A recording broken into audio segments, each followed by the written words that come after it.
നമസ്കാരം. ഞങ്ങളുടെ ക്ഷണം സ്വീകരിച്ച് ഇവിടെ എത്തിയിരിക്കുന്ന എല്ലാവർക്കും സ്വാഗതം. IMG institute of management and government കേരളത്തിന്റെ അഡ്മിനിസ്ട്രേറ്റീവ് ട്രെയിനിങ് ഇൻസ്റ്റിറ്റ്യൂട്ട് ആണ്. കേരള സർക്കാരിന് കീഴിലുള്ള 50ഓളം വകുപ്പുകളിലെ വിവിധ തലങ്ങളിലെ ജീവനക്കാർക്കായി പരിശീലന പരിപാടികൾ ഇവിടെ നടത്തപ്പെടുന്നു. IMG തുടങ്ങുന്ന പ്രഭാഷണ പരമ്പരയിലെ ആദ്യ പ്രഭാഷണമാണിന്ന്. പരിപാടിക്ക് ഔദ്യോഗികമായ സ്വാഗതം കുറിക്കുവാൻ മുൻ ചീഫ് സെക്രട്ടറിയും മലയാള സർവകലാശാല പ്രഥമ വൈസ് ചാൻസലറും കവിയും ഗാനരചയിതാവുമായ IMG ഡയറക്ടർ K. ജയകുമാർ സാറിനെ ക്ഷണിക്കുന്നു. നമുക്ക് ഒരു യോഗത്തിന്റെ ഔപചാരികത വേണമല്ലോ എന്നുള്ളത് കൊണ്ടാണ് അങ്ങനെ ഒരു കാര്യങ്ങൾ. For the benefit of our participants, നമ്മളിപ്പോൾ ഈ കോവിഡിന്റെ കാലഘട്ടത്തിലൂടെ കടന്നു പോകുമ്പോൾ ഒരുപാട് പരിമിതികളുണ്ട്. പക്ഷെ പരിമിതികളെ സാധ്യതകളാക്കി മാറ്റിക്കൊണ്ടിരിക്കുകയാണ് നമ്മളെല്ലാവരും, മനുഷ്യരാശി തന്നെ. അങ്ങനെയാണ് നമ്മളിങ്ങനെ ഒരു ലെക്ചർ സീരീസ് ആരംഭിക്കണം എന്ന് വിചാരിച്ചത്. കാരണം IMGയുടെ ഒരു മാൻഡേറ്റ് എന്ന് പറയുന്നത് എന്താണ്? സർക്കാരിന്റെ ഭരണനിർവഹണത്തിൽ അനുകൂലമായിട്ടുള്ള പരിശീലനം കൊടുത്ത് മെച്ചപ്പെടുത്തുക. ഭരണനിർവഹണം എന്ന് പറയുന്നത് വെറും ഒരു ഓഫീസ് അഡ്മിനിസ്ട്രേഷൻ മാത്രമല്ല, അതിന് പല തലങ്ങളുണ്ട്. ഇൻപുട്സും വളരെ പ്രധാനമാണ്, അറിവ് വളരെ പ്രധാനമാണ്, knowledge and skills are all important. ആ അർത്ഥത്തിൽ നമ്മൾ കുറച്ചും കൂടി ഒരു വിപുലമായിട്ടുള്ള ഒരു ഒരു സംഗതി ചിന്തിച്ചിട്ട് IMG വിവിധ മേഖലകളിൽ പ്രാഗൽഭ്യം തെളിയിച്ച ആളുകളെ കൊണ്ട് ഒരു പ്രഭാഷണ പരമ്പര ഇങ്ങനെ ആരംഭിക്കണം എന്ന് തീരുമാനിച്ചു. നമുക്കിപ്പോ ആദ്യ ഘട്ടത്തിൽ തന്നെ 5-6 പ്രമുഖന്മാര് നമ്മളോട് സമ്മതിച്ചിട്ടുണ്ട്. അത് ആദ്യത്തെ പ്രഭാഷണം തന്നെ ഡോക്ടർ ഇക്ബാൽ നിർവഹിക്കുന്നു എന്നുള്ളത് ഞങ്ങൾക്ക് വളരെ സന്തോഷം. വ്യക്തിപരമായി എനിക്ക് ഏറെ സന്തോഷം. കാരണം ഞങ്ങൾക്ക് ദീർഘകാലത്തെ പരിചയമാണ് അദ്ദേഹത്തെ. മാത്രവുമല്ല, കേരളത്തിന് ഡോക്ടർ ഇക്ബാലിനെ പ്രത്യേകിച്ച് പരിചയപ്പെടുത്തേണ്ട കാര്യമില്ല. പബ്ലിക് ഇന്റലക്ച്വൽ എങ്ങനെ ഇരിക്കണം എന്നുള്ളതിന്റെ നല്ല നിർവചനമാണ് ഡോക്ടർ ഇക്ബാലിന്റെ ജീവിതം. Because the society has seen how he has evolved and what is his thinking. ഇതൊക്കെ ഞങ്ങൾക്കറിയാം. അതാണ്, ആ സുതാര്യതയാണ് ഒരു വ്യക്തിയെ സമൂഹത്തിന് പ്രിയപ്പെട്ട ആളാക്കുന്നത്. അങ്ങനെ സമൂഹത്തിന് വേണ്ടി അദ്ദേഹത്തിന്റെ ശാസ്ത്ര സാഹിത്യ പരിഷത്തിന്റെ പ്രവർത്തനങ്ങളിലൂടെ, വൈസ് ചാൻസലർ ആയിരുന്നപ്പോഴുള്ള പ്രവർത്തനങ്ങളിലൂടെ, നേരത്തെ ന്യൂറോ സർജൻ ആയിരുന്നപ്പോഴുള്ള പ്രവർത്തനങ്ങളിലൂടെ, ഇപ്പോൾ പ്ലാനിംഗ് ബോർഡ് മെമ്പർ എന്നുള്ള പ്രവർത്തനങ്ങളിലൂടെ എല്ലാം എപ്പോഴും നിതാന്തമായ ഒരു ജാഗ്രത, പ്രത്യേകിച്ച് പബ്ലിക് ഹെൽത്തിനെ പറ്റി പുലർത്തുന്ന, നമ്മുടെ ആശങ്കകളെ മുൻകൂട്ടി കണ്ട് അവയ്ക്ക് പരിഹാരങ്ങൾ നിർദ്ദേശിക്കുന്ന ഒരു സോഷ്യലി കമ്മിറ്റഡ് ആയിട്ടുള്ള ഒരു വ്യക്തിയാണ് അദ്ദേഹം. അപ്പോൾ എന്ത് വിഷയം സംസാരിക്കണം എന്നുള്ള കാര്യത്തിൽ IMG പ്രത്യേകിച്ച് നിഷ്കർഷ ഒന്നും പുലർത്തിയില്ല. We left it to the speakers. അങ്ങനെയാണ് ഹോർത്തൂസ് മലബാറിക്കസ് എന്ന് പറയുന്ന ഈ പുസ്തകത്തെ പറ്റി അതിനെപ്പറ്റി അദ്ദേഹത്തിന് വളരെ പ്രിയപ്പെട്ട വിഷയമാണ് ഇതെന്നുള്ളത് എനിക്കറിയാം. കാരണം അദ്ദേഹം ഇവിടെ കേരള യൂണിവേഴ്സിറ്റിയുടെ വൈസ് ചാൻസലർ ആയിരിക്കുന്ന സമയത്താണ് കേട്ടുകേൾവി മാത്രം ഉണ്ടായിരുന്ന ഈ പുസ്തകത്തിന് നവജീവൻ കൊടുത്ത്, ശാപമോക്ഷം കൊടുത്ത്, സെന്റ് ജോസഫ്സ് പ്രസിൽ ആണെന്ന് തോന്നുന്നു ഏറ്റവും ഭംഗിയായിട്ട് പ്രിന്റ് ചെയ്ത് എനിക്കും അതിന്റെ ഒരു സെറ്റ് അദ്ദേഹം വളരെ സ്നേഹപൂർവ്വം സമ്മാനിക്കുകയുണ്ടായി. അത് എൻ്റെ അലമാരയിലുണ്ട്. അപ്പോ ഇതിന്റെ ഒരു പ്രാധാന്യം, നമ്മൾ ബയോഡൈവേഴ്സിറ്റിയെ പറ്റിയൊക്കെ ആശങ്കപ്പെട്ടുകൊണ്ടിരിക്കുന്ന ഈ ഒരു സമയത്ത് മോഡേൺ മെഡിസിന്റെ ഒരു വക്താവ് കൂടിയായിട്ടുള്ള ഡോക്ടർ ഇക്ബാല് ഈ ഹോർത്തൂസ് മലബാറിക്കസിനെ പറ്റി സംസാരിക്കുന്നതിന് ഒരുപാട് അർത്ഥങ്ങളും ഒരുപാട് പ്രസക്തിയും സാങ്കത്യവും ഉണ്ട് എന്ന് ഞാൻ വിചാരിക്കുന്നു. IMG ഇതുപോലൊരു പ്ലാറ്റ്ഫോം ഉണ്ടാക്കിക്കൊണ്ട് പ്രമുഖരായിട്ടുള്ള വ്യക്തികളെ ഒരു പ്രഭാഷണ പരമ്പരയിലൂടെ മറ്റ് ശ്രോതാക്കൾക്ക് പരിചയപ്പെടുത്തി കൊടുക്കുന്ന ഈ പരിപാടിയിൽ പങ്കെടുത്ത എല്ലാവരെയും ഞാൻ സ്വാഗതം ചെയ്യുന്നു. ഡോക്ടർ ഇക്ബാലിനെ പ്രത്യേകിച്ച് ഞങ്ങളോട് കാണിച്ച ഈ സൗമനസ്യത്തിന് IMGക്ക് വേണ്ടി ഞാൻ സ്വാഗതം ചെയ്യുന്നു. ഈ പരിപാടിയിൽ പങ്കെടുക്കുന്ന എല്ലാവരോടുമുള്ള എൻ്റെ ഏക അഭ്യർത്ഥന, കൂടുതൽ ആളുകൾ ഇതിൽ പങ്കെടുക്കണം. നിങ്ങൾ തന്നെ നിങ്ങളുടെ സുഹൃത്തുക്കളോട് പറഞ്ഞ് ഇപ്പൊ മോശമല്ലാത്ത അറ്റൻഡൻസ് ഉണ്ട്, അത് മോശമല്ല. 87 പേരാണ് ഇപ്പൊ പങ്കെടുത്തിരിക്കുന്നത്. കൂടുതൽ ആളുകൾ വരും. 300ഓളം പേര് രജിസ്റ്റർ ചെയ്തിട്ടുണ്ട്. അവർ ജോയിൻ ചെയ്യുമെന്നാണ് ഞങ്ങൾ വിചാരിക്കുന്നത്. അപ്പൊ ഇതിൽ പങ്കെടുക്കുന്ന എല്ലാവരും അടുത്ത പരിപാടിയിൽ കൂടുതൽ ആളുകളെ പങ്കെടുപ്പിക്കാൻ ശ്രമിക്കണം. അങ്ങനെ IMG ഈ പൊതു നന്മയ്ക്ക് വേണ്ടിയുള്ള ഭരണത്തിന്റെയും മറ്റ് കാര്യങ്ങളിലുമുള്ള മെച്ചപ്പെടുത്താൻ വേണ്ടിയിട്ടുള്ള ആശയങ്ങളുടെ ഒരു പൂളിംഗ് ഗ്രൗണ്ടായിട്ട് മാറ്റാൻ ഞങ്ങൾക്ക് ഇതുകൊണ്ട് സാധിക്കട്ടെ. നമ്മുടെ ചിന്തകളെ ഉത്തേജിപ്പിക്കാൻ ഈ പ്രഭാഷണ പരമ്പരയ്ക്ക് സാധിക്കട്ടെ എന്ന് മാത്രം ലഘുവായി ആമുഖമായി പറഞ്ഞുകൊണ്ട് ഡോക്ടർ ഇക്ബാലിനെ ഞാൻ ഹൃദയപൂർവ്വം സ്വാഗതം ചെയ്യുന്നു. ഈ പരിപാടിയിൽ രജിസ്റ്റർ ചെയ്ത് പങ്കെടുക്കുന്ന എല്ലാ ശ്രോതാക്കളെയും സുഹൃത്തുക്കളെയും IMGക്ക് വേണ്ടി ഞാൻ ഏറ്റവും ഹാർദമായി സ്വാഗതം ചെയ്യുന്നു. നന്ദി, നമസ്കാരം. I think you can straight away ആരംഭിക്കാം. പ്രിയമുള്ളവരെ, വളരെയേറെ സന്തോഷത്തോടു കൂടിയാണ് പല കാരണങ്ങൾ കൊണ്ടും Institute of Management in Government ആരംഭിച്ചിട്ടുള്ള ഈ പ്രഭാഷണ പരിപാടിയിൽ പങ്കെടുക്കുന്നത്. ഏറ്റവും പ്രധാനപ്പെട്ട കാരണം ഞാൻ ഏറെ ബഹുമാനിക്കുകയും സ്നേഹിക്കുകയും ആരാധിക്കുകയും ഒക്കെ ചെയ്യുന്ന ശ്രീ ജയകുമാറാണ് ഇപ്പോൾ IMGയുടെ ഡയറക്ടർ. ഇന്ന് എനിക്കൊരു കുറവ് പരിഹരിക്കാൻ കഴിയുന്നുണ്ട്. കാരണം അദ്ദേഹം മലയാള സർവകലാശാല വൈസ് ചാൻസലർ ആയിരുന്ന കാലത്ത് പലതവണ എന്നെ അവിടെ പ്രഭാഷണ പരിപാടികൾക്കും ചില ചർച്ചകളിലൊക്കെ പങ്കെടുക്കാൻ ക്ഷണിച്ചിരുന്നു. പക്ഷെ നിർഭാഗ്യവശാൽ എനിക്ക് പോകാൻ കഴിഞ്ഞില്ല. ഇന്നിപ്പോൾ ആ കുറവ് ഞാനിവിടെ പരിഹരിക്കുകയാണ്. അതിലുള്ള സന്തോഷം കൂടി ഞാൻ രേഖപ്പെടുത്തട്ടെ. ഞാനിവിടെ അവതരിപ്പിക്കാൻ ഉദ്ദേശിക്കുന്നത് ഹോർത്തൂസ് മലബാറിക്യൂസിനെ കുറിച്ചാണ്. ശ്രീ ജയകുമാർ ഇവിടെ സൂചിപ്പിച്ച പോലെ ഞാൻ കേരള യൂണിവേഴ്സിറ്റി സർവകലാശാല വൈസ് ചാൻസലർ ആയിരുന്ന കാലത്ത് 2003 ഇതിൻ്റെ ഇംഗ്ലീഷ് പരിഭാഷ ആദ്യം പ്രസിദ്ധീകരിച്ചത്. അതിൻ്റെ മലയാളം പരിഭാഷ കൂടി നടത്താനുള്ള നടപടികൾ ആരംഭിച്ചപ്പോഴാണ് ഞാൻ അവിടെ നിന്ന് വിരമിക്കുന്നത്. പിന്നെ 2008 doctor K. Ramendran Nair vice chancellor ആയിരുന്ന കാലത്ത് അതിൻ്റെ മലയാള പരിഭാഷയും പ്രസിദ്ധീകരിക്കുകയുണ്ടായി. ഇത് എൻ്റെ വ്യക്തിപരമായ ജീവിതമായിട്ടൊക്കെ ഒത്തിരി ബന്ധപ്പെട്ട ഒന്നാണ്. അതിനെക്കുറിച്ചൊക്കെ ഇവിടെ സൂചിപ്പിക്കാൻ സമയമില്ല. പക്ഷേ ഒരു കാര്യം സൂചിപ്പിക്കാം. ഞാൻ കേരള സർവകലാശാല വൈസ് ചാൻസലർ ആകുന്നതിന് തൊട്ടു മുമ്പ് ഓക്സ്ഫോർഡ് സർവകലാശാല സന്ദർശിച്ചിരുന്നു. ഓക്സ്ഫോർഡ് യൂണിവേഴ്സിറ്റി പോയപ്പോൾ നമുക്കറിയാം, ഓക്സ്ഫോർഡ് യൂണിവേഴ്സിറ്റി അറിയപ്പെടുന്ന തന്നെ ഓക്സ്ഫോർഡ് യൂണിവേഴ്സിറ്റി പ്രസിന്റെ പേരിലാണ്. വേറെയും ധാരാളം ഡിപ്പാർട്ട്മെന്റുകളുണ്ട്, OUPയുടെ പേരിലാണ്. അപ്പോൾ അവർ ധാരാളം പുസ്തകങ്ങൾ പ്രസിദ്ധീകരിച്ചിട്ടുണ്ട്. നമ്മുടെ പല ടെക്സ്റ്റ് ബുക്കുകളും അവരാണ് പ്രസിദ്ധീകരിച്ചിട്ടുള്ളത്.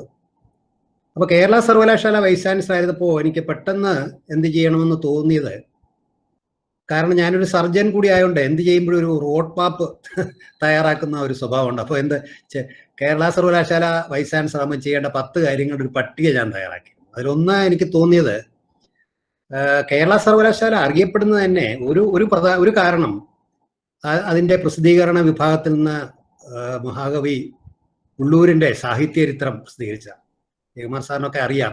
1950 അത് 5 വോള്യങ്ങളിൽ ഇറക്കിയത്. അതേ രീതിയിൽ പ്രശസ്തമായ ഒരു പുസ്തകം അല്ലെങ്കിൽ പുസ്തക സമുച്ചയം പ്രസിദ്ധീകരിക്കണമെന്ന് എനിക്കൊരു ആഗ്രഹം ഉണ്ടായി. അപ്പോൾ അത് ആലോചിച്ചപ്പോൾ ഞാൻ വളരെയേറെ കേട്ടിട്ടുള്ള ഒരു പുസ്തകമാണ് ഹോർത്തൂസ് മലബാറിക്യൂസ്. അപ്പോൾ അതുകൊണ്ട് ഹോർത്തൂസ് മലബാറിക്യൂസിൻ്റെ മലയാള പരിഭാഷ പ്രസിദ്ധീകരിക്കാമെന്നാണ് ഞാൻ വിചാരിച്ചത്. അപ്പം അങ്ങനെ വിചാരിച്ച് ഞാൻ ഈ ഹോർത്തൂസ് മലബാറിക്യൂസ് ഒന്ന് അന്വേഷിച്ചപ്പോൾ ഭാഗ്യത്തിന് അന്ന് കേരള സർവകലാശാല ലൈബ്രറിയിൽ ഈ ഹോർത്തൂസ് മലബാറിക്യൂസിൻ്റെ കോപ്പി ഉണ്ടായിരുന്നു. അത് ഒറിജിനൽ അല്ല, അത് ഡെറാഡൂണിലുള്ള ഒരു പ്രസാധകരാണ് അതിൻ്റെ ഫോട്ടോ കോപ്പി എടുത്തിരുന്നു. അത് 12 വോള്യം ഉണ്ട്. അതെടുത്തു കഴിഞ്ഞപ്പോൾ നമുക്ക് കാണാം 12 വോള്യം ഉണ്ട്. അത് അപ്പോൾ അതിൻ്റെ ഉള്ളടക്കത്തെക്കുറിച്ചൊന്നും എനിക്ക് അറിഞ്ഞുകൂടാ. കാരണം കേരള സംസ്കാരവുമായിട്ട് എന്തോ ബന്ധമുണ്ട്, മലയാളം ആദ്യം അച്ചടിച്ചത് ഇതിലൊക്കെയാണ് എന്നൊക്കെ മാത്രമേ ഞാൻ കേട്ടിട്ടുള്ളൂ. പക്ഷേ അത് കണ്ടപ്പോൾ അത് ഈ നമ്മുടെ ഡബിൾ ഫോളിയോ വലിപ്പത്തിലാണ്. അതായത് നമ്മുടെ പത്രം എടുത്ത് മടക്കി വെച്ചാൽ എങ്ങനെ ഇരിക്കുമോ അത്രയും വലിപ്പത്തിലാണ് അത് പ്രസിദ്ധീകരിച്ചിട്ടുള്ളത്. ഈ ഡബിൾ ഫോളിയോ വലിപ്പത്തിലാണ്. ഞാനത് തുറന്നു നോക്കിയപ്പോൾ എനിക്ക് വായിക്കാൻ കഴിയുന്നില്ല. അപ്പോൾ അതെന്തുകൊണ്ടാണെന്ന് ഞാൻ അന്വേഷിച്ചപ്പോഴാണ് ഞാൻ മനസ്സിലാക്കിയത്, ഹോർത്തൂസ് മലബാറിക്യൂസ് യഥാർത്ഥത്തിൽ പ്രസിദ്ധീകരിച്ചിട്ടുള്ളത് ലാറ്റിൻ ഭാഷയിലാണെന്ന് മനസ്സിലായത്. കാരണം അന്ന് ലാറ്റിൻ ഭാഷയിൽ പ്രസിദ്ധീകരിക്കാൻ കാരണം ഇത് 1678 മുതൽ 93 വരെയുള്ള കാലത്താണ് ആ പുസ്തകം പ്രസിദ്ധീകരിക്കുന്നത്. അക്കാലത്തെ യൂറോപ്പിലെ ശാസ്ത്ര ഗ്രന്ഥങ്ങളെല്ലാം ലാറ്റിൻ ഭാഷയിലാണ് പ്രസിദ്ധീകരിക്കാറുള്ളത്. എങ്കിലേ അതിനൊരു അംഗീകാരം കിട്ടൂ. 1704 ഐസക് ന്യൂട്ടൺ ഓപ്റ്റിക്സ് എന്ന പുസ്തകം പ്രസിദ്ധീകരിക്കുന്നത് വരെ, അപ്പോഴാണ് അത് ഇംഗ്ലീഷിൽ പ്രസിദ്ധീകരിക്കുന്നത്. ഐസക് ന്യൂട്ടൻ്റെ ഓപ്റ്റിക്സ് ആണ് ആദ്യം ഇംഗ്ലീഷിൽ പ്രസിദ്ധീകരിക്കുന്നത്. അതിനു മുമ്പ് ശാസ്ത്ര ഗ്രന്ഥങ്ങളെല്ലാം ലാറ്റിൻ ഭാഷയിൽ പ്രസിദ്ധീകരിച്ചുകൊണ്ടാണ് ഇതും ലാറ്റിൻ ഭാഷയിൽ പ്രസിദ്ധീകരിച്ചത്. അപ്പൊ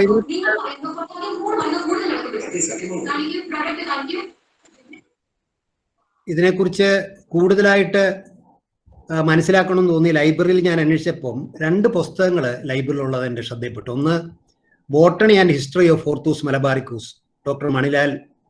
അദ്ദേഹം കാലിക്കറ്റ് സർവകലാശാലയുടെ ബോട്ടണി വിഭാഗം പ്രൊഫസറായിട്ട് റിട്ടയർ ചെയ്ത ഒരു പ്രഗത്ഭനായ സസ്യശാസ്ത്രജ്ഞനാണ്. സാറ് തന്നെ എഴുതിയ ഹോർത്തൂസ് മലബാറിക്യൂസും ഇട്ടി അച്യുതനും എന്നുള്ള മറ്റൊരു ലഘു ഒരു പുസ്തകവും എനിക്ക് കാണാനിടയായി. പിന്നീട് കൂടുതൽ അന്വേഷണം നടത്തിയപ്പോഴാണ് എനിക്ക് മനസ്സിലായത്, സാറ് ഇതിൻ്റെ ലാറ്റിൻ ഭാഷയിലുള്ള Hortus Malabaricus department of science and ടെക്നോളജിയുടെ സഹായത്തോടു കൂടി ഇംഗ്ലീഷിലേക്ക് പരിഭാഷപ്പെടുത്തി വെച്ചിരിക്കുകയാണ് എന്നെനിക്കറിയാൻ കഴിഞ്ഞു. ഞാനന്ന് കോഴിക്കോട് പോയി സാറിൻ്റെ വീട്ടിൽ പോയി അദ്ദേഹത്തെ കാണുകയും ഈ പുസ്തകം കേരള സർവകലാശാല പ്രസിദ്ധീകരിക്കാനുള്ള സാറിന്റെ അനുമതി വാങ്ങുകയുമാണ് ഉണ്ടായത്. സാറ് ഈ പുസ്തകത്തിന്റെ ഇംഗ്ലീഷ് പരിഭാഷ തയ്യാറാക്കാൻ വേണ്ടി ഒട്ടനവധി പുരോഹിതന്മാരുടെ, പ്രത്യേകിച്ചും പുരോഹിതന്മാരുടെ ലാറ്റിൻ ഭാഷ അറിയാവുന്നവരുടെ സഹായത്തോടു കൂടിയാണ് ഇതിന്റെ ഇംഗ്ലീഷ് എഡിഷൻ തയ്യാറാക്കുന്നത്. അതിന്റെ ഭാഗമായിട്ട് മൂർക്കോത്ത് കുഞ്ഞപ്പ പറഞ്ഞതനുസരിച്ച് അദ്ദേഹം ലാറ്റിൻ ഭാഷ പഠിക്കുകയും കൂടി ചെയ്യുന്നുണ്ട്. അദ്ദേഹം അത് ഇംഗ്ലീഷിലേക്ക് പരിഭാഷപ്പെടുത്തുക മാത്രമല്ല ചെയ്ത് ഇതിനകത്ത് ചേർത്തിട്ടുള്ള കാരണം ഇത് ഔഷധ സസ്യങ്ങളെ സംബന്ധിച്ചുള്ള ഒരു പുസ്തക സമുച്ചയമാണ്. അതും എനിക്ക് അപ്പോഴാണ് മനസ്സിലാകുന്നത്. ഞാനിതൊരു കേരള സംസ്കാരവുമായിട്ടൊക്കെ ബന്ധപ്പെട്ട, അല്ലെങ്കിൽ മലയാള ഭാഷയുമായിട്ട് ബന്ധപ്പെട്ട, കേരള സംസ്കാരവുമായി ബന്ധപ്പെട്ട പുസ്തകമാണെന്നായിരുന്നു എൻ്റെ ധാരണ. പിന്നീടാണ് ഇത് ഔഷധ സസ്യങ്ങളുടെ ഒരു സമുച്ചയമാണെന്ന് മനസ്സിലാക്കിയത്. അത് തീർച്ചയായിട്ടും എന്നെ സന്തോഷിപ്പിച്ചു, ഒരു ഡോക്ടറും കൂടി ആയതുകൊണ്ട്. സാർ ഇത് തർജ്ജമ ചെയ്യുക മാത്രമല്ല ചെയ്തത്, അതോടൊപ്പം തന്നെ അതിനകത്ത് മോഡേൺ ബൊട്ടാണിക്കൽ നോമൻക്ലേച്ചർ, അതായത് ഇതിനകത്ത് കൊടുത്തിരിക്കുന്ന സസ്യങ്ങളുടെയൊക്കെ ആധുനിക international code of botanical nomenclature എന്നാണ് അതിന് പറയുന്നത്, അതും കൂടി ഇതിനകത്ത് ചേർത്തിട്ടുണ്ട്. അതും കൂടെ ചേർത്തിട്ടാണ് സാറ് ഇംഗ്ലീഷ് പരിഭാഷ നിർവഹിച്ചു വെച്ചിരുന്നത്. അത് സാറിന് ഒത്തിരി സംഭാവനകൾ നൽകിയിട്ടുണ്ട്. വളരെ പ്രശസ്തനായ സസ്യശാസ്ത്രജ്ഞനാണ് അദ്ദേഹം. ഇന്ത്യൻ അസോസിയേഷൻ ഓഫ് ആൻജിയോസ്പേംസ് ടോക്സോണമിയുടെ പ്രസിഡന്റ് ആയിരുന്നു, ചീഫ് എഡിറ്റർ. റീഡിയ വാൻ റീഡാണ് ഈ പുസ്തകം പ്രസിദ്ധീകരിച്ചത്. വാൻ റീഡിന്റെ പേര് വെച്ചുകൊണ്ടുള്ള റീഡിയ എന്ന് പറയുന്ന ഒരു മാസികയുടെ, ഒരു ശാസ്ത്ര ജേർണലിന്റെ എഡിറ്ററാണ്. ബൊട്ടാണിക്കൽ സൊസൈറ്റി ഓഫ് ഇന്ത്യയുടെ പ്രസിഡന്റ് ആയിരുന്നു. അതുപോലെ Centre for Research in Indigenous Knowledge and Science and കൾച്ചറിന്റെ ചെയർപേഴ്സൺ ആണ്. അതുപോലെ തന്നെയാണ് സാറ് ഈ നമ്മുടെ സൈലന്റ് വാലി പ്രക്ഷോഭം നടക്കുന്ന കാലത്ത് ആ സൈലന്റ് വാലി പ്രദേശത്തുള്ള സസ്യങ്ങളുടെയൊക്കെ പ്രസക്തിയും പ്രാധാന്യവും ഒക്കെ അന്ന് വ്യക്തമാക്കി പ്രൊഫസർ എം കെ പ്രസാദ് സാറിനോടൊപ്പമൊക്കെ പ്രവർത്തിച്ചിട്ടുണ്ട്. അങ്ങനെയൊക്കെയുള്ള പ്രശസ്തനായ ഒരു വ്യക്തിയാണ് മണിലാൽ സാർ. അപ്പോൾ സാർ അനുമതി നൽകുകയും അത് ഇംഗ്ലീഷിൽ പരിഭാഷപ്പെടുത്താനായിട്ട് ഞങ്ങൾ നടപടികൾ സ്വീകരിക്കുകയും ചെയ്തു. അത് വലിയൊരു ചുമതലയായിരുന്നു. നമുക്കറിയാം, ഈ പുസ്തകം എഡിറ്റ് ചെയ്തിട്ടുള്ളത് ഡച്ച് ഗവർണറായിരുന്ന ഹെൻറിക് വാൻ റീഡ് എന്ന വ്യക്തിയാണ്. Hendrik Adriaan van Rheede tot Drakenstein എന്നാണ് അദ്ദേഹത്തെ മുഴുവൻ പേര്. അദ്ദേഹം 1669 മുതൽ 1676 വരെ ഡച്ച് അധിനിവേശ കാലത്ത് കൊച്ചിയിലെ മേധാവിയായിരുന്നു. ഈ പുസ്തകം 1678 മുതൽ 93 വരെയുള്ള 15 വർഷക്കാലം കൊണ്ടാണ് എഴുതപ്പെട്ടത്. സത്യത്തിൽ അതിന്റെ അവസാനത്തെ 2 വോളിയം വാൻ റീഡ് മരിച്ചതിന് ശേഷമാണ് പ്രസിദ്ധീകരിക്കുന്നത് തന്നെ. 12 വോളിയങ്ങളുണ്ട്. 1616 പേജുകളും 742 ഔഷധങ്ങളെ കുറിച്ചാണ്. സസ്യങ്ങൾ എന്ന് പറയുമ്പോൾ വൃക്ഷങ്ങളുണ്ട്, സസ്യങ്ങളുണ്ട്, ചെടികളുണ്ട്, അതിനെക്കുറിച്ചാണ് പറഞ്ഞിട്ടുള്ളത്. 791 ചിത്രങ്ങളും ഇതിനകത്ത് ചേർത്തിട്ടുണ്ട്. വളരെ പ്രഗത്ഭരായ, അന്നത്തെ ആംസ്റ്റർഡാമിലെ ഡച്ചുകാർക്ക് ഈ ബോട്ടണിയിൽ വലിയ താല്പര്യമുള്ള ഒരു ജനസമൂഹമാണ്. അപ്പൊ അവിടെയുള്ള ഈ ചിത്രകാരന്മാരെ കൊണ്ടാണ് ഇതിന്റെ ചിത്രം വരപ്പിച്ചിട്ടുള്ളത്. ഇപ്പൊ ഈ കാണുന്ന ഈ ഫേസ്, ഈ ചിത്രത്തെ കുറിച്ച് തന്നെ ഒത്തിരി വ്യാഖ്യാനങ്ങൾ ഉണ്ടായിട്ടുണ്ട്. ഞാൻ ഇപ്പൊ അതിലേക്ക് ഇപ്പൊ കടക്കുന്നില്ല. ഇതിന്റെ ഈ പേജുകളുടെ എണ്ണവും ചിത്രങ്ങളുടെ എണ്ണവും ഒക്കെ പറയാൻ കാരണം, മലയാളത്തിൽ ഇറങ്ങിയിട്ടുള്ള പല പ്രസിദ്ധീകരണങ്ങളിലും ഈ ഹോർത്തൂസ് മലബാറിക്കൂസിനെ കുറിച്ച് ഒത്തിരി തെറ്റായ വിവരങ്ങൾ ഇറങ്ങിയിട്ടുണ്ട്. എനിക്ക് തന്നെ ഇതൊക്കെ പ്രസിദ്ധീകരിച്ച് കഴിഞ്ഞിട്ട് ഒത്തിരി പേരുമായിട്ടൊക്കെ ഈ ട്രെയിനിലൊക്കെ യാത്ര ചെയ്യുമ്പോൾ തർക്കിക്കേണ്ടി വന്നിട്ടുണ്ട്. ഇപ്പോൾ നമ്മുടെ മാത്യം കുഴുവലിയുടെ വിജ്ഞാനകോശത്തിലോ അല്ലെ മറ്റ് പ്രസിദ്ധീകരണങ്ങളിലൊക്കെ പലരും എഴുതിയിട്ടുള്ളത് 100 കണക്കിന് വോളിയങ്ങളും 10,000 പേജുകളും ലക്ഷക്കണക്കിന് ചിത്രങ്ങളുമുള്ള ഒരു മഹത്തായ കൃതിയാണ് എന്നൊക്കെ രേഖപ്പെടുത്താറുണ്ട്. പക്ഷെ അങ്ങനെയല്ല, ഇതാണ് അതിൻ്റെ യഥാർത്ഥ സ്ഥിതി. ഈ പുസ്തകം പ്രസിദ്ധീകരിക്കുന്നത് വളരെ യാദൃച്ഛികമായിട്ടാണ്. നമുക്കറിയാം, വാൻ റീഡ് ഒരു സസ്യശാസ്ത്രജ്ഞനൊന്നുമല്ല, അതൊരു പട്ടാളക്കാരനാണ്. പക്ഷേ ഡച്ച് കൊളോണിയൽ കാലഘട്ടത്തിലെ അവരുടെ സൈനിക നയവുമായി ബന്ധപ്പെട്ടാണ്, അതിന്റെ ഭാഗമായിട്ടാണ് യാദൃച്ഛ്യമായിട്ട് ഹോർത്തൂസ് മലബാറിക്കൂസിന്റെ രചന അതിന്റെ ഒരു കേന്ദ്ര ബിന്ദുവായിട്ട് മാറുന്നത്. അതാണ് അതിന്റെ ഏറ്റവും രസകരമായ കാര്യം. ചരിത്രത്തിൽ അങ്ങനെ പലപ്പോഴും സംഭവിക്കും. വളരെ യാദൃച്ഛികമായ പല സംഭവങ്ങൾ, സാമൂഹികമായ അല്ലെങ്കിൽ ഇതുപോലുള്ള കാരണങ്ങൾ മൂലമാണ് പല ചരിത്ര സംഭവങ്ങളും ഉണ്ടാകുന്നത്. അങ്ങനെ അതിന്റെ ഒരു നല്ല ഉദാഹരണമാണിത്. കാരണം അന്നൊരു തർക്കം ഉണ്ടായി. അന്നത്തെ ഡച്ച് അധിനിവേശ പ്രദേശങ്ങളിലെ പൗരസ്ത്യ പ്രദേശത്തിലെ ഡച്ച് സൈനിക കേന്ദ്രം എവിടെയായിരിക്കണം, ഡച്ച് ഗാരിസൺ എവിടെയായിരിക്കണം എന്നുള്ളതായിരുന്നു ഒരു തർക്ക വിഷയം. അതിലെ വാൻ റീഡ് പറഞ്ഞത് കൊച്ചിയിൽ വെക്കുന്നതാണ് ഏറ്റവും നല്ലത്, കൊച്ചിയെ സ്ഥാപിക്കാൻ നല്ലതാണെന്നുള്ള കാരണം അന്ന് ഈ സിലോണിലെ അവിടുത്തെ പട്ടാള മേധാവിയായിരുന്ന വാൻഗോൻസ്, അദ്ദേഹം പറഞ്ഞത് നമുക്ക് അത് സിലോണിൽ സ്ഥാപിക്കുന്നതാണ് നല്ലതെന്നാണ്. ഇത് രണ്ടുപേരും എവിടെ ഇത് സ്ഥാപിക്കണമെന്ന് പറയാൻ വൈദ്യശാസ്ത്രപരമായ ഒരു കാരണമുണ്ട്. കാരണം ഇവർക്ക് അസുഖം വരുമ്പോൾ ചികിത്സ വേണം. കാരണം അവർ യൂറോപ്പിലൊന്നും അല്ലല്ലോ, യൂറോപ്പിൽ പോലും വൈദ്യശാസ്ത്രം അത്ര വികസിച്ചിട്ടില്ല. പക്ഷെ അവര് ഈ പറയുന്ന പൗരസ്ത്യ ദേശങ്ങളിലാണ്. അപ്പൊ അതുകൊണ്ട് വാൻഡ്രീഡ് വാദിച്ചത് അന്ന് അറബി കച്ചവടക്കാര് കേരളത്തിലുള്ള ഔഷധ സസ്യങ്ങളൊക്കെ യൂറോപ്പിൽ കൊണ്ടുപോയി അത് പൊടിച്ച് ഔഷധങ്ങളായിട്ട് തിരിച്ച് ഈ പൗരസ്ത്യ രാജ്യങ്ങളിലേക്ക് മാർക്കറ്റ് ചെയ്യുകയാണ് ചെയ്യുന്നത്. അതുകൊണ്ട് ഈ ഔഷധ സസ്യങ്ങളൊക്കെ ഏറ്റവും അധികം ഉള്ള ഒരു സ്ഥലം കേരളമാണെന്ന് അദ്ദേഹം വാദിച്ചു. ഇതേ വാദം തന്നെ ഈ ഗോയൻസും ഉന്നയിക്കുന്നുണ്ട്. അദ്ദേഹം പറഞ്ഞു മെഡിസിനൽ പ്ലാന്റ് ബേൾസ് കൂടുതൽ സിലോണിലാണ് അദ്ദേഹം വാദിച്ചു. അപ്പൊ രണ്ടുപേരും അവരുടെ വാദം തെളിയിക്കുന്നതിന് വേണ്ടി അവരെ രേഖകൾ തയ്യാറാക്കാൻ ശ്രമിച്ചു. അങ്ങനെയാണ് വാൻഡ്രീഡ് ഈ ഹോർത്തൂസ് മലബാറിക്കൂസ് എഴുതാനുള്ള ഒരു കാരണം, അത് എഡിറ്റ് ചെയ്യാനുള്ള കാരണം അതാണ്. അപ്പൊ അദ്ദേഹം പല ആളുകളുടെ സഹായത്തോടു കൂടി ഇതിനെക്കുറിച്ചുള്ള രേഖകളെ ശേഖരിച്ചപ്പോൾ സത്യം വിചാരിച്ച് ഒരു വോള്യത്തിൽ പ്രസിദ്ധീകരിക്കാനുള്ള സസ്യങ്ങളെ ഈ പ്രദേശത്തുള്ളെന്നാണ് അദ്ദേഹം ആദ്യം കരുതിയിരുന്നത്. അതുകൊണ്ടാണ് ആദ്യത്തെ വോള്യത്തില് നിങ്ങൾ എടുത്താൽ കാണും ഹോർത്തി മലബാറിസി എന്നാണ് അതിന് പേരിട്ടിരിക്കുന്നത്, ഏകനാമമാണ്. പക്ഷെ പിന്നീടാണ് വോള്യങ്ങൾ ഇങ്ങനെ വർദ്ധിച്ചു വന്നു. പുതിയ പുതിയ ഔഷധങ്ങളെ കുറിച്ചുള്ള വിവരങ്ങൾ കിട്ടിയതനുസരിച്ച് വോള്യങ്ങൾ ഇങ്ങനെ വർദ്ധിച്ചു വരിക,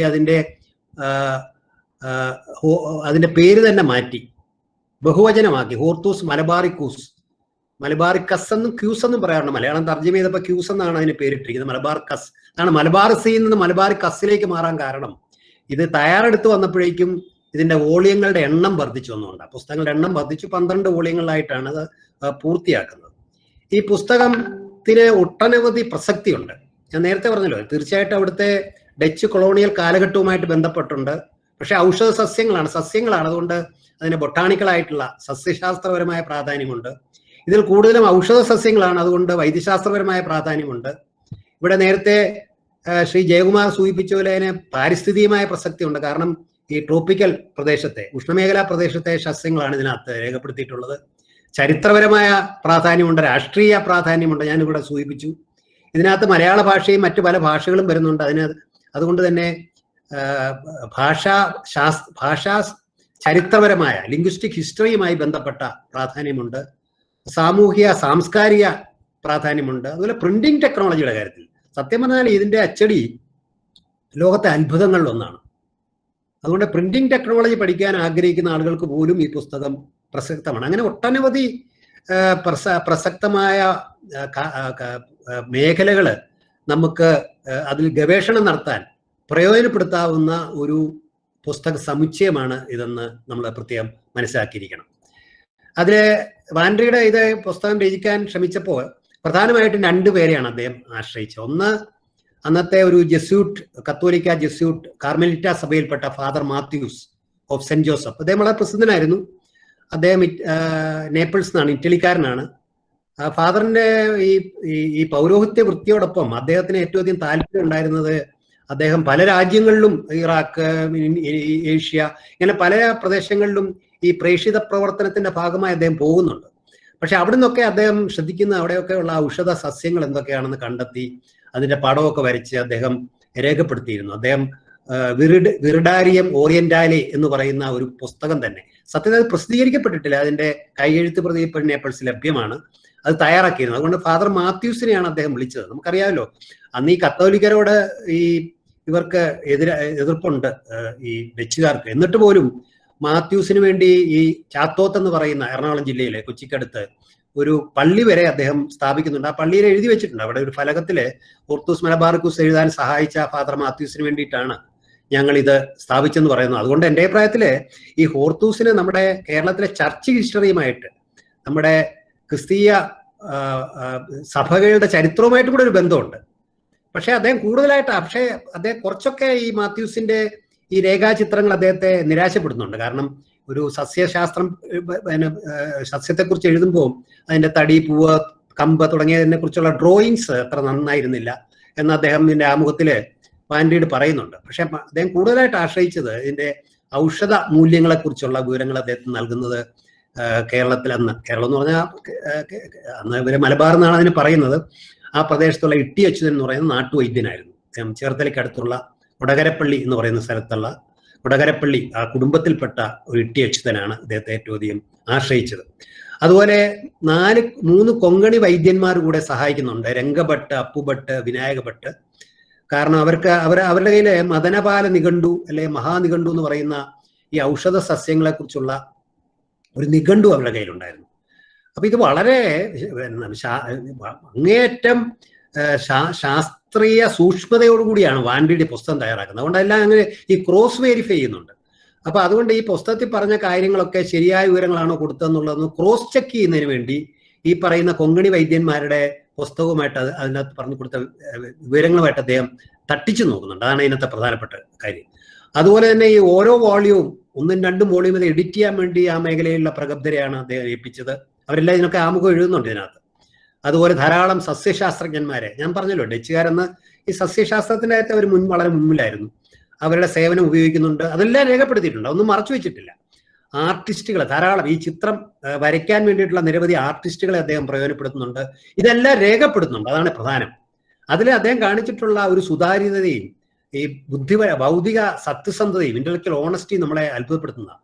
ഇപ്പൊ ഇന്നൊക്കെയാണ് നമുക്കറിയാം അദ്ദേഹം വലിയ ഭരണാധികാരിയാണ്, ഇത് ഞാൻ എഴുതിയ പുസ്തകമാണ് എന്നും കൊണ്ട് വേണമെങ്കിൽ ആരുടെയും പേര് പറയാതെ പ്രസിദ്ധീകരിച്ചാലും ആരും ചോദ്യം ചെയ്യാനൊന്നും പോകുന്നില്ല. പക്ഷെ അങ്ങനെയല്ല അദ്ദേഹം ചെയ്തത്. ഈ പുസ്തകം എഴുതാൻ ആരെല്ലാം സഹായിച്ചു അത് മുഴുവൻ തന്നെയും ഈ പുസ്തകത്തിൽ ആമുഖത്തിന്റെ രൂപത്തിലും പല രൂപത്തിലും അദ്ദേഹം എഴുതിയിട്ടുണ്ട്. അതിലെ അവസാനത്തെ 2 വോളിയം അദ്ദേഹം മരിച്ചതിന് ശേഷമാണ് പ്രസിദ്ധീകരിക്കുന്നത് ഞാൻ പറഞ്ഞു. ബാക്കിയുള്ള 10 വോളിയത്തിനും അദ്ദേഹം ഒരു സമർപ്പണമുണ്ട്. ആ സമർപ്പണത്തിനകത്ത് അദ്ദേഹം ഒന്നുകിൽ അവിടുത്തെ പട്ടാള മേധാവിക്കായിരിക്കാം, അല്ലെങ്കിൽ അവിടുത്തെ പുരോഹിതന്മാർക്കായിരിക്കാം, അല്ലെങ്കിൽ ഭരണാധികാരികൾക്കായിരിക്കാം അത് സമർപ്പിച്ചിട്ടുള്ളത്. ആ സമർപ്പണത്തിനകത്തു നിന്നൊക്കെ ഈ വിവരങ്ങൾ നമുക്ക് ലഭിക്കുന്നുണ്ട്. 3 പേര് അത് ട്രാൻസ്ലേറ്റ് ചെയ്യുന്നുണ്ട്. സത്യത്തിൽ മലയാളത്തില് ആണ് ഇത് പല കാര്യങ്ങളും കിട്ടിയത്. അത് പോർച്ചുഗീസ് ഭാഷയിലേക്ക് കർണാറിയോ വാസ് അവരുടെ ഒഫീഷ്യൽ ദ്വിഭാഷയാണ്. പോർച്ചുഗീസ് ഭാഷയിലേക്ക് തർജ്ജമ ചെയ്തു. പിന്നെ അത് ഡോണപ്പ് എന്ന് പറയുന്ന ഒരാൾ ഡച്ച് ഭാഷയിലേക്ക് തർജ്ജമ ചെയ്തു. പിന്നെ അവസാനം കസേറിയസ് ആണ് ലാറ്റിൻ ഭാഷയിലേക്ക് തർജ്ജമ ചെയ്യുന്നത്. അങ്ങനെ പല ആളുകളുടെ കൈകളിലൂടെ ഇത് കടന്നു പോയപ്പോൾ ഇതിനകത്ത് ചില ഭാഷാപരമായ ചില പ്രശ്നങ്ങൾ, പ്രത്യേകിച്ച് ഔഷധങ്ങളുടെ പേരുകളെ സംബന്ധിച്ചൊക്കെ ഉണ്ടായിട്ടുണ്ട്. മാത്രമല്ല ഇതിനകത്ത് ഏതൊക്കെ സ്ഥലത്താണ് ഈ ചെടികൾ കാണുന്നതെന്ന് അതിനകത്ത് രേഖപ്പെടുത്തിയിട്ടുണ്ട്. അപ്പൊ ആ സ്ഥലത്തിന്റെ പേരുകളിലൊക്കെ ചില മാറ്റങ്ങൾ വന്നിട്ടുണ്ട്. ഈ കാര്യങ്ങളൊക്കെ മണിലാൽ സാർ പരിശോധിച്ച് പിന്നെ അദ്ദേഹത്തിന്റെ ഈ അനോട്ടേഷൻ കൊടുത്ത ആ ഭാഗത്ത് അത് സൂചിപ്പിക്കുന്നുണ്ട്. ഈ വാൻഡ്രിനെ കുറിച്ച് പറയുമ്പോൾ ഒരു കാര്യം ശ്രദ്ധിക്കുന്നത്, ഇത് അദ്ദേഹത്തിന്റെ ബയോഗ്രഫിയാണ്. എനിക്ക് ഇങ്ങനെ ഒരു ബയോഗ്രഫി ഉണ്ടെന്ന് ഞാൻ അറിയുന്നത് നമ്മുടെ tropical botanical garden and research സെന്ററിൽ ഞാൻ ഒരിക്കൽ പോയപ്പോൾ അവിടെ നിന്നാണ് ഇതിന്റെ കോപ്പി എനിക്ക് കിട്ടുന്നത്. സത്യത്തിൽ അതും മലയാളത്തിൽ പ്രസിദ്ധീകരിക്കാവുന്നതാണ്. നോക്കൂ, അദ്ദേഹത്തിന്റെ ബയോഗ്രഫിയുടെ സബ് ടൈറ്റിൽ എന്താണ്? Van Rheede and the Hortus Malabaricus, a contribution to the history of Dutch colonial botany എന്നാണ്. അപ്പോൾ ഡച്ച് കൊളോണിയൽ കാലത്ത് വാൻഡ്രിഡ് അടക്കമുള്ള സസ്യശാസ്ത്രജ്ഞന്മാരല്ലാത്ത ആളുകൾക്ക് പോലും സസ്യശാസ്ത്രത്തിൽ ഒരു വലിയൊരു താല്പര്യം ഉണ്ടായിരുന്നു. അത് എടുത്തു പറയേണ്ട ഒരു കാര്യമാണ് എന്ന് ഞാൻ സൂചിപ്പിക്കുകയാണ്. ഈ പുസ്തകവും നമുക്ക് അതിന്റെ ഒരു ഫോട്ടോ കോപ്പി ഞാൻ എടുത്ത് വെച്ചിട്ടുണ്ട്. അതൊന്ന് മലയാളത്തിലെ വലിയ പുസ്തകമാണ്, അത് ഒന്ന് എഡിറ്റ് ചെയ്ത് പബ്ലിഷ് ചെയ്യുന്ന കാര്യം നമുക്ക് ആലോചിക്കാവുന്നതാണ്. ഇട്ടി അച്യുതൻ ഞാൻ പറഞ്ഞല്ലോ ചേർത്തലെ കരപ്പുറം എന്ന് പറയുന്ന സ്ഥലത്താണ് അപ്പൊ അദ്ദേഹത്തിന്റെ കയ്യിൽ തന്നെ ഒരു പുസ്തകം ഉണ്ടായിരുന്നെന്ന് പറയുന്നുണ്ട്. അതിനെക്കുറിച്ചൊന്നും തെളിവുകളില്ല കേട്ടോ. ചൊൽക്കുട്ട പുസ്തകം എന്നാണ്, അല്ലെ കേരളാരാമം എന്നൊരു പുസ്തകം അദ്ദേഹത്തിന്റെ ആയിട്ടുണ്ടെന്നും അതിലെ വിവരങ്ങളാണ് വാൻഡ്രിഡിന് കൊടുത്തെന്ന് ഒരു കഥയുണ്ട്, നമുക്ക് അറിഞ്ഞുകൂടാ. എന്ന് മാത്രമല്ല അത് ഇപ്പൊ നമ്മൾ താളിയോളയിലാണല്ലോ എഴുതുന്നത്. അതെല്ലാം കൂടെ അദ്ദേഹം ഒരു കൊട്ടയിലാക്കി അത് പിന്നെ നശിച്ചു പോകാതിരിക്കാൻ വേണ്ടി ഇങ്ങനെ തൂക്കിയിട്ടെന്നും അത് അദ്ദേഹത്തിന്റെ പിന്നീട് വന്ന തലമുറയിൽപ്പെട്ടവർ അതിന്റെ പ്രാധാന്യം അറിയാതെ കൊട്ടയെടുത്തിട്ട് അതിനകത്തുണ്ടായിരുന്ന ഈ താളിയോലയൊക്കെ കത്തിച്ചു കളയുന്നു ഒക്കെ പറഞ്ഞുള്ള ഐതിഹ്യങ്ങൾ പലത് നമുക്ക് കേൾക്കാൻ കഴിയും. പക്ഷെ നമുക്ക് അതിനെക്കുറിച്ചൊന്നും കൃത്യമായ വിവരമില്ല. സത്യം പറഞ്ഞാല് ഈ ഇട്ടി അച്യുതൻ വാൻഡ്രിഡിന്റെ കൊച്ചിയിലുള്ള കൊട്ടാരത്തിൽ പോയതിനു ശേഷമുള്ള അദ്ദേഹത്തിന്റെ വിവരങ്ങളെ കുറിച്ചൊന്നും അറിഞ്ഞുകൂടാ. ഞാൻ പല സുഹൃത്തുക്കളോടും അതൊക്കെ വെച്ചൊരു കഥാരൂപത്തിലൊരു നാടകമോ ഒരു സാഹിത്യമോ ഒരു ഹിസ്റ്റോറിക്കൽ ബയോഗ്രഫിയോ എഴുതണമെന്ന് പലരോടും ഞാൻ സൂചിപ്പിച്ചിട്ടുണ്ട്. വേണമെങ്കിൽ ജയകുമാറിനെ സംബന്ധിച്ച് ഒരു കവിത തന്നെ എഴുതാവുന്നതാണ്, ഒരു ഗണ്ണകാവ്യം തന്നെ എഴുതാനുള്ള ഒരു സാധ്യതയുണ്ട്. ഇപ്പം വളരെ ദൗർഭാഗ്യകരമാണ് അദ്ദേഹം അവിടെ അവതരിപ്പിച്ച ഒരു കുടിലും അതുപോലെ തന്നെ പിന്നെ ചെറിയ ചില സംവിധാനങ്ങളൊക്കെ ഉണ്ടായിരുന്നു അദ്ദേഹത്തിന്റെ വീടുമായി ബന്ധപ്പെട്ട്, അതൊക്കെ നശിച്ചുപോയി. നമുക്കറിയാലോ മലയാളികൾക്കുള്ള ഒരു കുഴപ്പം, നമ്മുടെ ഈ പൈതൃകങ്ങളൊക്കെ സംരക്ഷിക്കുന്ന കാര്യത്തിൽ നമ്മൾ വളരെ പിറകിലാണ്. ഞാൻ മനസ്സിലാക്കിയിടത്തോളം അവിടെ ഇപ്പോ നമുക്ക് ആ കൂടി ഉള്ളത് പിന്നെ ഒരു ഒരു ഒരു ആയുർവേദ താലൂക്ക് ആയുർവേദ ആശുപത്രിക്ക് അദ്ദേഹത്തിന്റെ പേരിട്ടിട്ടുണ്ട്. ഇപ്പോ കേരളത്തിൽ ഒരു ആയുർവേദ ഗവേഷണ കേന്ദ്രം സ്ഥാപിക്കാൻ പോകുന്നുണ്ട് കണ്ണൂര്. അത് ഇട്ടി അച്യുതന്റെ പേരിടുന്ന കാര്യം ആലോചിക്കണമെന്ന് ഞാൻ നിർദ്ദേശിച്ചിട്ടുണ്ട്. ഈ ഇട്ടി അച്യുതന്റെ സംഭാവനകൾ മനസ്സിലാക്കി വരാതെ കാൾ ലുഡ്വിഗ് വോൺ ബ്ലൂം വളരെ പ്രസിദ്ധനായ ഒരു സസ്യശാസ്ത്രജ്ഞനാണ്. അദ്ദേഹം ജർമ്മനാണ്. പക്ഷെ അദ്ദേഹം പിന്നീട് പിന്നെ ഈ ലെയ്ഡൻ സർവകലാശാല, നമ്മുടെ നെതർലൻഡ്സിലെ ലെയ്ഡൻ സർവകലാശാലയിലായിരുന്നു. അദ്ദേഹം ഏഷ്യയിലെ സസ്യങ്ങളെ കുറിച്ച് ധാരാളം പഠിച്ചിട്ടുള്ള ഒരു വ്യക്തിയാണ്. ബ്ലൂമിയ എന്ന പേരിൽ ഒരു മാസിക തന്നെ, സസ്യശാസ്ത്ര ജേർണൽ തന്നെ അദ്ദേഹത്തിന്റെ പേരിലുണ്ട്. അദ്ദേഹം ഒരു വംശത്തിന്, അതാണ് വംശ ആർട്ടിക്കേസിയ എന്ന് പറയുന്ന ഒരു സസ്യവംശത്തിന്, ഒരു ഫാമിലിക്ക് ഈ ഇട്ടി അച്യുതനെ സ്മരിച്ചുകൊണ്ട് അച്യുതീമിയ എന്ന് പേരിട്ടുണ്ട്. ഈ വംശത്തിലാണ് നമ്മുടെ ചൊറിയണം ഒക്കെ വരുന്നത്.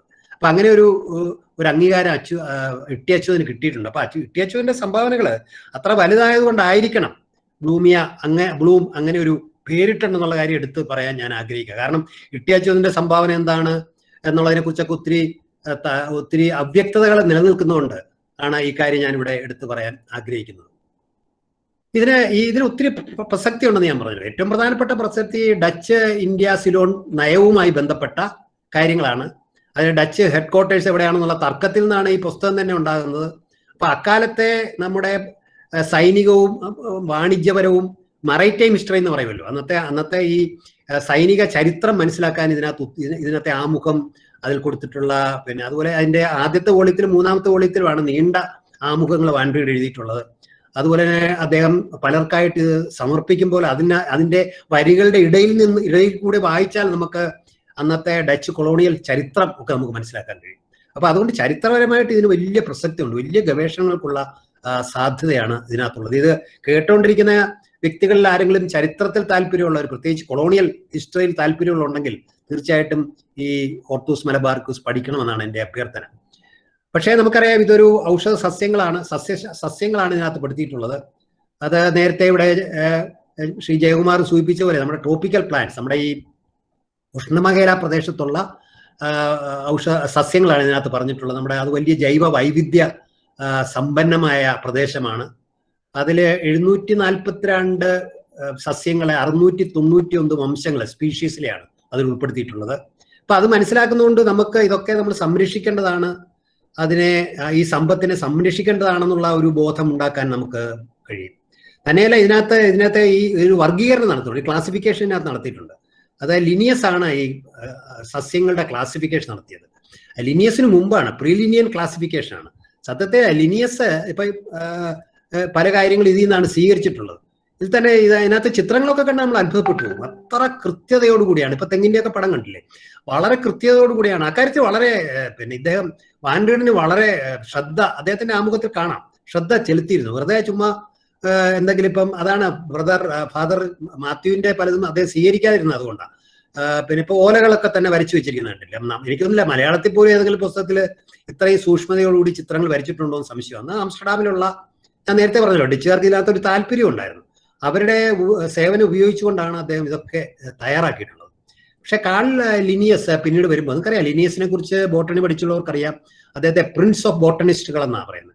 സസ്യശാസ്ത്രത്തിന്റെ പിതാവാണ്, അതിന്റെ രാജകുമാരനാണ്. കാൾ വോൺ ലിന്നി എന്നൊരു പദവി തന്നെ അദ്ദേഹത്തിന് കൊടുക്കുന്നുണ്ട്. സുവോളജിസ്റ്റ് ആണ്. അതുപോലെ തന്നെ ടാക്സോണമി, അതായത് വർഗീകരണത്തിന്റെ പിതാവാണ്. മോഡേൺ ഇക്കോളജിയുടെ തന്നെ, പരിസ്ഥിതിയുടെ സ്ഥാപകൻ തന്നെ അദ്ദേഹമാണെന്ന് പറയുന്നത്. പക്ഷെ അദ്ദേഹം ഈ വർഗീകരണത്തിന് വേണ്ടിയിട്ടുള്ള പല ആശയങ്ങളും അദ്ദേഹം സ്വീകരിച്ചിട്ടുള്ളത് ഹോർത്തൂസിലാണെന്ന് വ്യക്തമാക്കുന്നുണ്ട്. മെഡിസിനൽ സിഗ്നിഫിക്കൻസിനെ കുറിച്ച് ഇതിനകത്തുള്ള എല്ലാ ഔഷധങ്ങളും 742 ഔഷധങ്ങളുടെ എല്ലാം മെഡിസിനൽ പ്ലാന്റ്സ് അല്ല, അത് പറയുന്നുണ്ട്. അതിനകത്ത് ഇങ്ങനെ എഴുതുമ്പം സസ്യങ്ങളെ കുറിച്ച് ഇങ്ങനെ വിശദീകരിച്ചിട്ട് പറയുന്നുണ്ട് ഇതിന് ഔഷധ മൂല്യം ഇല്ല, അല്ലെ ഔഷധങ്ങൾക്ക് ആവശ്യത്തിന് ഉപയോഗിക്കുന്നില്ല എന്ന് പറയുന്നുണ്ട്. 650 ഔഷധങ്ങളാണ് ഔഷധ മൂല്യങ്ങളായിട്ട് ചേർത്തിട്ടുള്ളത്. അതിന്റെ ചികിത്സാപരമായ ഉപയോഗങ്ങൾ ഇതിനകത്ത് സൂചിപ്പിക്കുന്നുണ്ട്. ഇത് ആയുർവേദിക് ആണെന്ന് പറയാൻ ബുദ്ധിമുട്ടാണെന്നാണ് എൻ്റെ ഒരു തോന്നൽ. കാരണം ഇതൊരു പ്രീ ആര്യൻ ആയിട്ടുള്ള ആയുർവേദത്തിന് പൂർവ്വ കാലഘട്ടത്തിലുള്ള നമ്മുടെ നാട്ടിലുണ്ടായിരുന്ന പാരമ്പര്യ ചികിത്സ, നാട്ടുവൈദ്യത്തിന്റെ അല്ലെ എത്നോ മെഡിക്കൽ ഇൻഫർമേഷൻ, നമ്മുടെ ഗോത്ര സംസ്കാരവുമായി ബന്ധപ്പെട്ട ചികിത്സയായിരിക്കണം. കാരണം അങ്ങനെയുള്ള ചികിത്സ കേരളത്തിൽ നടത്തിക്കൊണ്ടിരുന്നത് അധസ്ഥിത വിഭാഗത്തിൽപ്പെട്ട ആളുകളായിരുന്നു. ടി അച്യുതൻ തന്നെ ഒരു ഈഴവ സമുദായത്തിലുള്ള ഒരാളായിരുന്നു, വികേന്ദ്രീകൃതമായിരുന്നു, സാധാരണക്കാർക്ക് പ്രാപ്യമായിരുന്നു. അത്തരത്തിലുള്ള ചികിത്സാ രീതികളാണ് അന്ന് നിലവിലുണ്ടായിരുന്നത്, നമുക്കറിയാം. പക്ഷെ പിന്നീടാണ് ആയുർവേദ സിസ്റ്റം വരുന്നത്. പക്ഷേ ഇതിനകത്തുള്ള ഈ നാട്ടുവൈദ്യത്തിൽ നിന്ന് പലതും അവരെ സ്വാംശീകരിക്കുന്നുണ്ട്. പിന്നീട് അത് ആയുർവേദത്തിൻ്റെതായിട്ട് മാറുന്നുണ്ട്. ഇതൊക്കെ പഠിക്കേണ്ട വളരെ പ്രധാനപ്പെട്ട വിഷയമാണ്. ഡോക്ടർ വിശ്വനാഥനെ പോലുള്ള ആളുകൾ ഇത് കേൾക്കുന്നതുകൊണ്ട് അദ്ദേഹത്തെ പോലുള്ള ആളുകൾ ഇതിലൊക്കെ താല്പര്യമുള്ള ഒരു വ്യക്തി എന്നുള്ള നിലയിൽ ഇക്കാര്യത്തിൽ പ്രത്യേകം ഒന്ന് പഠിക്കുന്നത് നന്നായിരിക്കും. ഇപ്പൊ തേങ്ങയാണ് ഇതിനകത്ത്, ആദ്യം തെങ്ങാണ് ഇതിനകത്ത് പറയുന്നത്, കോക്കസ് ന്യൂസിഫെറ. അപ്പൊ അതിന്റെ തന്നെ തെങ്ങെന്ന് പറഞ്ഞാൽ കൽപ്പവൃക്ഷം എന്നുള്ള നിലയിൽ അതിന്റെ എല്ലാ കാര്യങ്ങളും വീട് മേയാൻ ഉപയോഗിക്കുന്നു, ആഹാര സാധനമായിട്ട് ഉപയോഗിക്കുന്നു ഒക്കെ നമുക്കറിയാം. പക്ഷെ അത് ചികിത്സാപരമായ അതിനായിട്ടുള്ള ബന്ധത്തെ സംബന്ധിച്ച് ഇതിനകത്ത് ധാരാളം പനി ചികിത്സിക്കാൻ, അതുപോലെ തന്നെ രക്തസ്രാവത്തിന്, അതുപോലെ തന്നെ നമ്മുടെ കരളിന്റെ അസുഖത്തിന് എന്നൊക്കെ പറഞ്ഞ് ധാരാളം അതിനകത്ത് കൊടുക്കുന്നുണ്ട്. അതുപോലെ തന്നെയാണ് വാളംപുളി, നമ്മുടെ താമരിൻഡസ് ഇൻഡിക്ക, അതും ഇതുപോലെ തന്നെ നമ്മൾ സാധാരണ ഉപയോഗിക്കുന്ന വീട്ടിലൊക്കെ ഉപയോഗിക്കുന്ന ആഹാര പദാർത്ഥമായിട്ടൊക്കെ ഉപയോഗിക്കുന്ന നമുക്ക് പരിചിതമായ പല ചെടികളും ഇതിനകത്തുണ്ട്. അതിൻ്റെയൊക്കെ ഔഷധ മൂല്യങ്ങൾ പലതും ഒരുപക്ഷെ ആയുർവേദത്തിലുള്ളവർക്ക് അറിയാമായിരിക്കാം. പക്ഷേ എനിക്കിത് വായിച്ച് വളരെ കൗതുകം തോന്നി. ഇതൊന്നും നമുക്ക് ഇതുവരെ നമ്മുടെ ശ്രദ്ധയിൽ പെട്ടിട്ടില്ല എന്ന് തോന്നുകയുണ്ടായി. ഇതിന് മറ്റൊരു വളരെ പ്രധാനപ്പെട്ട ഒരു രാഷ്ട്രീയം, ഒരു പൊളിറ്റിക്കൽ എക്കണോമിക് നോക്കുമ്പോൾ ഒരു വലിയ പ്രാധാന്യമുണ്ട്. നിങ്ങൾക്കറിയാം, പുതിയ ഇന്റർനാഷണൽ പേറ്റന്റ് റെജീം വന്നിരിക്കുകയാണ്, പേറ്റന്റ് വ്യവസ്ഥ വന്നിരിക്കുകയാണ്. 2000 ജനുവരി തൊട്ട് India trade related aspect of intellectual property rights, TRIPS, world trade ഓർഗനൈസേഷനിൽ നമ്മൾ അതിലെ അംഗമാണ്. അപ്പൊ അങ്ങനെ അംഗമായി കഴിയുമ്പോഴേക്കും പല ഔഷധങ്ങളും പേറ്റന്റ് ചെയ്ത 20 വർഷത്തേക്ക് കുത്തക കമ്പനികൾക്ക് സ്വന്തമാക്കാൻ പറ്റും. അപ്പൊ ഈ ഒരു സാഹചര്യത്തിൽ ഇതുപോലെ ട്രോപ്പിക്കൽ കൺട്രീസിലുള്ള ഔഷധ സസ്യങ്ങളിൽ നിന്നുള്ള ഔഷധങ്ങൾ ഉൽപ്പാദിപ്പിച്ച് അവർ പേറ്റന്റ് ചെയ്ത് സ്വന്തമാക്കാനുള്ള സാധ്യതയുണ്ട്. അതിനാണ് ബയോ പൈറസി എന്ന് പറയുന്നത്, ജൈവ ചോരണം. പക്ഷെ അങ്ങനെ ചോരണം നടത്തുമ്പോൾ ഈ പേറ്റന്റ് ചെയ്യുമ്പോൾ ഒരു ഗുണമുണ്ട്. പേറ്റന്റ് ചെയ്യണമെങ്കിൽ 3 ഉപാധികൾ പാലിച്ചിരിക്കണം. ഒന്ന് നോവൽറ്റി, ഇൻവെന്റീവ്നെസ്, ഇൻഡസ്ട്രിയൽ ആപ്ലിക്കേഷൻ എന്നാണ് പറയുന്നത്. അത് അതൊരു ഇൻവെന്റീവ് ആയിരിക്കണം. അത് ഡിസ്കവറി ചെയ്താൽ പറ്റും. ഇപ്പം പിന്നെ കൊളംബസ് അമേരിക്ക കണ്ടുപിടിച്ചാൽ അത് ഇൻവെൻഷൻ അല്ല, അത് ഡിസ്കവറിയാണ്. പേറ്റന്റ് ചെയ്യാൻ പറ്റത്തില്ല, പുതിയതായിരിക്കണം. അപ്പൊ അങ്ങനെ വരുമ്പോഴേ നമുക്ക് ആരെങ്കിലും നമ്മുടെ തന്നെ ഒരു ഔഷധ സസ്യം എടുത്ത് അതിലെ ഔഷധങ്ങളെ സംബന്ധിച്ച് പേറ്റന്റ് ചെയ്യാൻ പോയാൽ നമുക്ക് ലോക വ്യാപാര സംഘടനയുടെ കോടതിയിലെ കേസ് ഫയൽ ചെയ്യാം. നമുക്കത് പറയാം, ഇത് ലാക്ക് ഓഫ് നോവൽറ്റി, ഞങ്ങളുടെ പുസ്തകത്തിൽ ഇത് പറഞ്ഞിട്ടുണ്ട്, പ്രയർ ആർട്ട് എന്ന് പറയും. നേരത്തെ തന്നെ ഇത് നമുക്കറിയാവുന്ന ഒരു വിജ്ഞാനമാണെന്ന് തെളിയിക്കാൻ കഴിഞ്ഞാൽ അവർക്കത് പേറ്റന്റ് ചെയ്യാൻ പറ്റത്തില്ല. സത്യത്തിൽ സംഭവിച്ചു. നേരത്തെ മഞ്ഞളിന്റെ ചില ഭാഗങ്ങളെടുത്ത് ചില ആന്റിബയോട്ടിക്കുകൾ ഉണ്ടാക്കി പേറ്റന്റ് ചെയ്യാൻ പോയപ്പോൾ അത് ഇന്ത്യയിലെ പല ഗ്രന്ഥങ്ങളിലും അതിനെക്കുറിച്ച് സൂചിപ്പിച്ചിട്ടുണ്ട് എന്ന് പറയും. ഈ പ്രയർ ആർട്ട് അല്ലെങ്കിൽ ഈ നോവൽറ്റി ക്ലോസ് വെച്ചിട്ട് നമുക്കത് അതിനെ തടയാൻ കഴിഞ്ഞു. അപ്പൊ അതുപോലെ തന്നെയാണ് ജോഗ്രഫിക്കൽ ഇൻഡിക്കേറ്റർ, പ്രാദേശിക സൂചിക എന്ന് പറയും. അപ്പൊ അത് അങ്ങനെ പ്രാദേശികമായിട്ട് പ്രശസ്തമായിട്ടുള്ള ഒരു പ്രദേശത്തിന്റെ പേരിൽ അറിയപ്പെടുന്ന പലതിനെയും നമുക്ക് മറ്റൊരാൾക്ക് അത് പേറ്റന്റ് ചെയ്ത് സ്വന്തമാക്കാൻ പറ്റുന്നില്ല.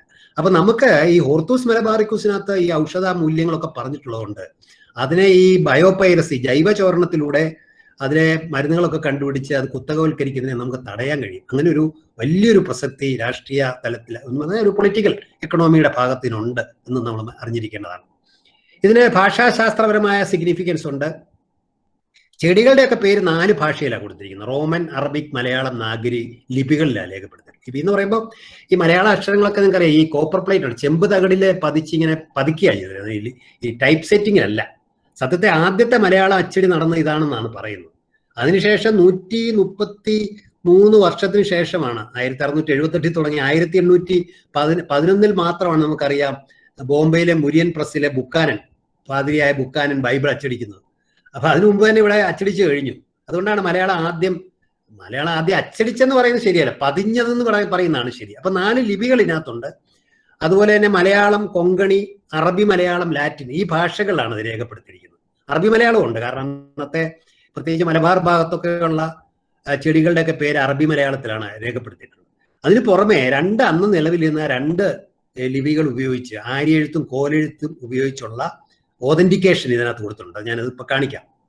അപ്പൊ ആദ്യത്തെ മലയാളം പ്രിന്റിങ്ങുമാണ്. അപ്പൊ ഇതാണ് ഇതിന്റെ ലിംഗ്വിസ്റ്റിക്സ് ആയിട്ട് ഭാഷാശാസ്ത്രം പഠിക്കാൻ ശ്രമിക്കുന്ന ആളുകൾക്ക് വളരെ വിലപ്പെട്ട ഒട്ടനവധി വിവരങ്ങൾ ഈ പുസ്തകത്തിൽ നിന്ന് കിട്ടാൻ കഴിയും. ഇപ്പൊ ഇതിനകത്ത് നോക്കിക്കഴിഞ്ഞാൽ നമുക്ക് ഇതിനകത്ത് കാണാം വാളംപുളി, അതിനകത്ത് മലയാളത്തിൽ എഴുതിയിരിക്കുന്ന മറ്റു ഭാഷകളിൽ അറബി, അതുപോലെ തന്നെ ദേവനാഗരി ഭാഷയിൽ 4 ഭാഷകളിൽ ഓരോന്നും എഴുതിയിട്ടുണ്ട്. അപ്പൊ അതിങ്ങനെ ഈ കോപ്പർ പ്ലേറ്റ് എടുത്ത് ഇങ്ങനെ പതിക്കുകയാണ് അത് ചെയ്തിട്ടുള്ളത്.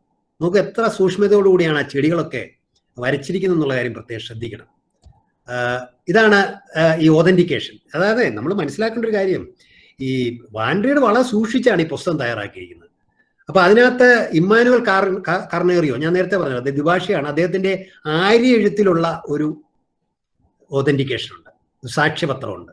അതുപോലെ നമ്മുടെ ഇട്ടി അച്യുതന്റെ കോലെഴുത്തിലുള്ള ഒരു സാക്ഷ്യപത്രമുണ്ട്. അപ്പൊ ഈ 2 അന്നത്തെ ഭാഷാ പ്രയോഗങ്ങൾ മനസ്സിലാക്കിയാൽ നമ്മുടെ ലിംഗ്വിസ്റ്റിക്സ് ആയിട്ട് നമ്മുടെ ഭാഷാശാസ്ത്രത്തെ ഗവേഷകർക്ക് വളരെ പ്രയോജനപ്പെടുത്താവുന്നതാണ്.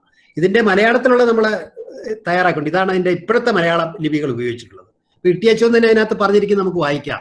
കരപ്പുറത്തെ അഥവാ കൊടകരപ്പള്ളി എന്നറിയപ്പെടുന്ന സ്ഥലത്തെ താമസക്കാരനും അച്ഛനും മുത്തച്ഛന്മാരും മുതുമുത്തച്ഛന്മാരും വൈദ്യന്മാരായിരുന്ന കൊല്ലാട്ട് തറവാട്ടിൽ ജനിച്ചതുമായ ഒരു മലയാളി ഡോക്ടറായ ഇട്ടി അച്യുതൻ എന്ന ഞാൻ സാക്ഷ്യപ്പെടുത്തുന്നത് എന്തെന്നാൽ, ഗവർണർ ഹെൻറി എ റീഡിന്റെ ആജ്ഞപ്രകാരം ഞാൻ കൊച്ചി നഗരത്തിൽ വരികയും ബഹുമാനപ്പെട്ട ഇന്ത്യൻ സൊസൈറ്റിയിലെ ദ്വിഭാഷിയായ മാനുവൽ കാർണീറോ മുഖേന നമ്മുടെ പുസ്തകങ്ങളിൽ വിവരിച്ചിട്ടുള്ള പ്രകാരവും എൻ്റെ ദീർഘനാളത്തെ പരിചയത്തിന്റെ പ്രാചീന പരിജ്ഞാനത്തിന്റെയും അടിസ്ഥാനത്തിലും ചെടികളുടെയും മരങ്ങളുടെയും വള്ളിച്ചെടികളുടെയും പേരുകളും അവയുടെ ഔഷധ ഗുണങ്ങളും സംശയരഹിതമായി പറഞ്ഞു കൊടുത്തിട്ടുള്ളതും ഈ വിവരണത്തിലും പറഞ്ഞു കൊടുത്തതിലും എന്തെങ്കിലും സംശയമോ ഏതെങ്കിലും മലയാളി വൈദ്യന്മാർക്ക് ഞാൻ പറഞ്ഞതിന്റെ സത്യാവസ്ഥയെക്കുറിച്ച് എന്തെങ്കിലും ശങ്കയോ ഉണ്ടാകാൻ പാടില്ലാത്തതുമാകുന്നു.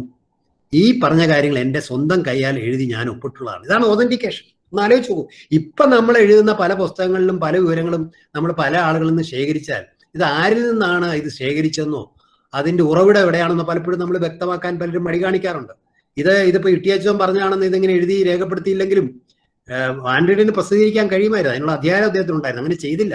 അതാണ് ഞാൻ പറഞ്ഞത്, അദ്ദേഹത്തിന്റെ ഒരു ഇന്റലക്ച്വൽ ഓണസ്റ്റി ഒരു ഭാഗത്ത്. രണ്ടാമത്, ഒരു ശാസ്ത്ര പുസ്തകം പ്രസിദ്ധീകരിക്കുമ്പോൾ പാലിക്കേണ്ട ചില ചിട്ടകൾ, ഒരു പെരുമാറ്റച്ചട്ടം, ഇന്ന് പോലും ആവിഷ്കരിക്കപ്പെട്ട പെരുമാറ്റച്ചട്ടം എത്രയോ വർഷങ്ങൾ, നൂറ്റാണ്ടുകൾക്ക് മുമ്പ് അദ്ദേഹം പിന്തുടർന്നു എന്നുള്ളതാണ് നമ്മൾ മനസ്സിലാക്കേണ്ടത്.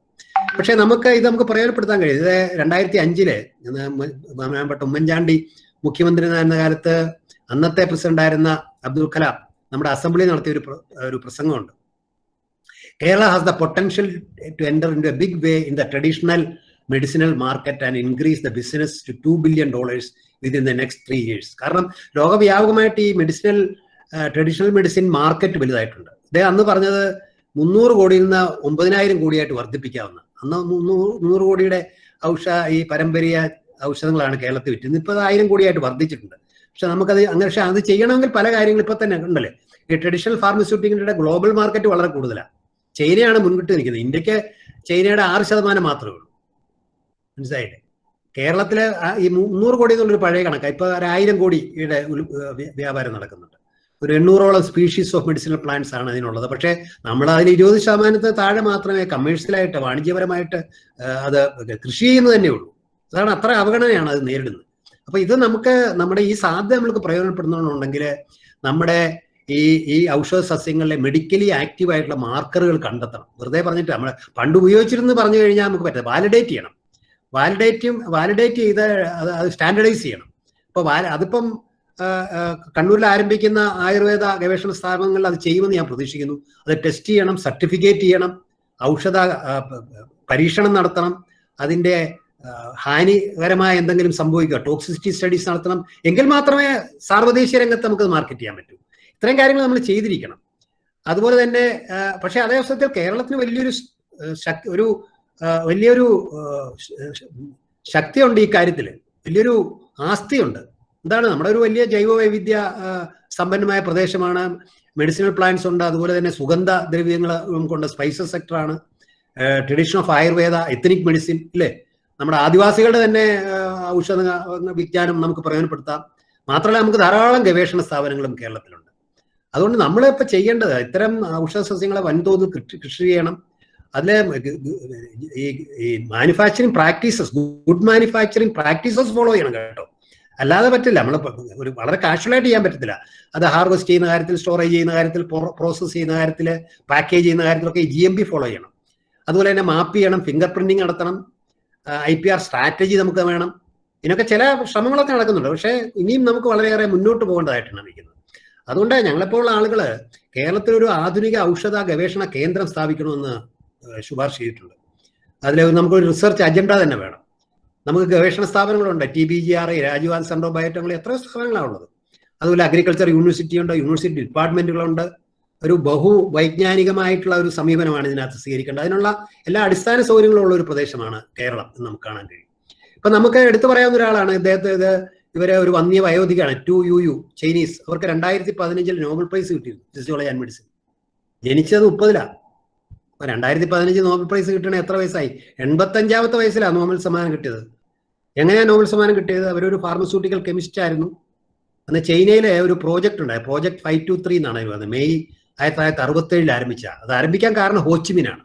ഒരിക്കലെ വിയറ്റ്നാമില് അന്നത്തെ ചൈനീസ് പ്രധാനമന്ത്രി ചൗലായി എന്ന ഹോച്ചിമിൻ അദ്ദേഹത്തോടൊരു അഭ്യർത്ഥന നടത്തി.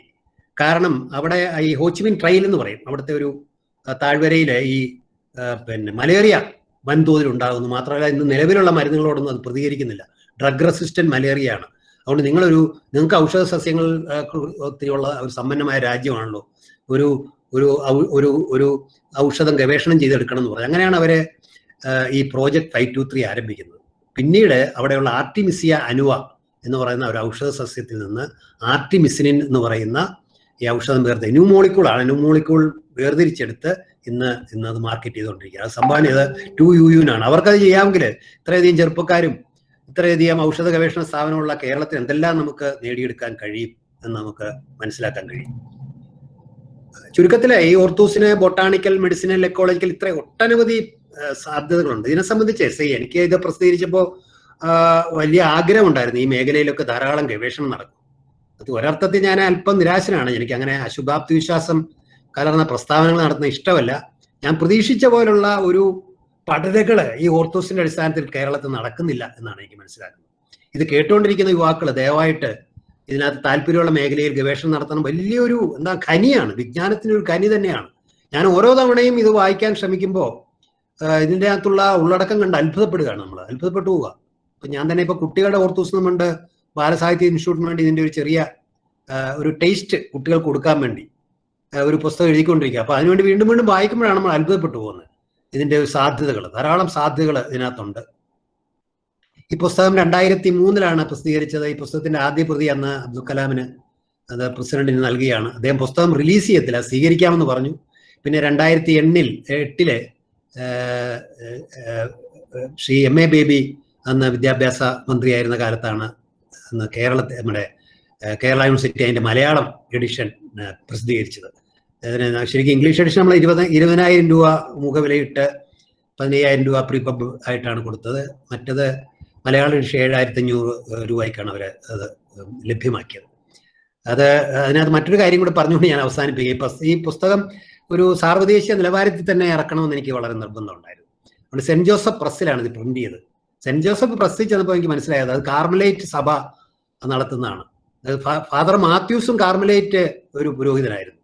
എന്ന് തന്നെയല്ല, സെന്റ് ജോസഫ് പ്രസ്സില് അന്നുണ്ടായിരുന്ന ഒരു ഫാദർ മാത്യു ആണായിരുന്നു നേതൃത്വം കൊടുത്തത്. അപ്പൊ ഞാൻ ആലോചിച്ചു, അന്നത്തെ മാത്യു തൊട്ട് ഇങ്ങനെ അതിന്റെ ഒരു തുടർച്ച പോലെ എനിക്ക് തോന്നി സെന്റ് ജോസഫ് പ്രസ്സിൽ ഇത് പ്രിന്റ് ചെയ്തപ്പോൾ. തന്നെയല്ല, അന്ന് രസകരമായ മറ്റൊരു സംഭവം കൂടി ഉണ്ടായത് ഞാൻ ഇവിടെ ഒന്ന് സൂചിപ്പിക്കാൻ ആഗ്രഹിക്കുക. അന്നൊരു അന്ധവിശ്വാസം ഉണ്ടായിരുന്നു. കാരണം ഈ പുസ്തകം ആദ്യം ലാറ്റിൻ ഭാഷയിൽ നിന്ന് ഇംഗ്ലീഷ് ഭാഷയിലേക്ക് തർജ്ജമ ചെയ്യാൻ ഒരു ശ്രമം നടന്നിരുന്നു യൂറോപ്പില്.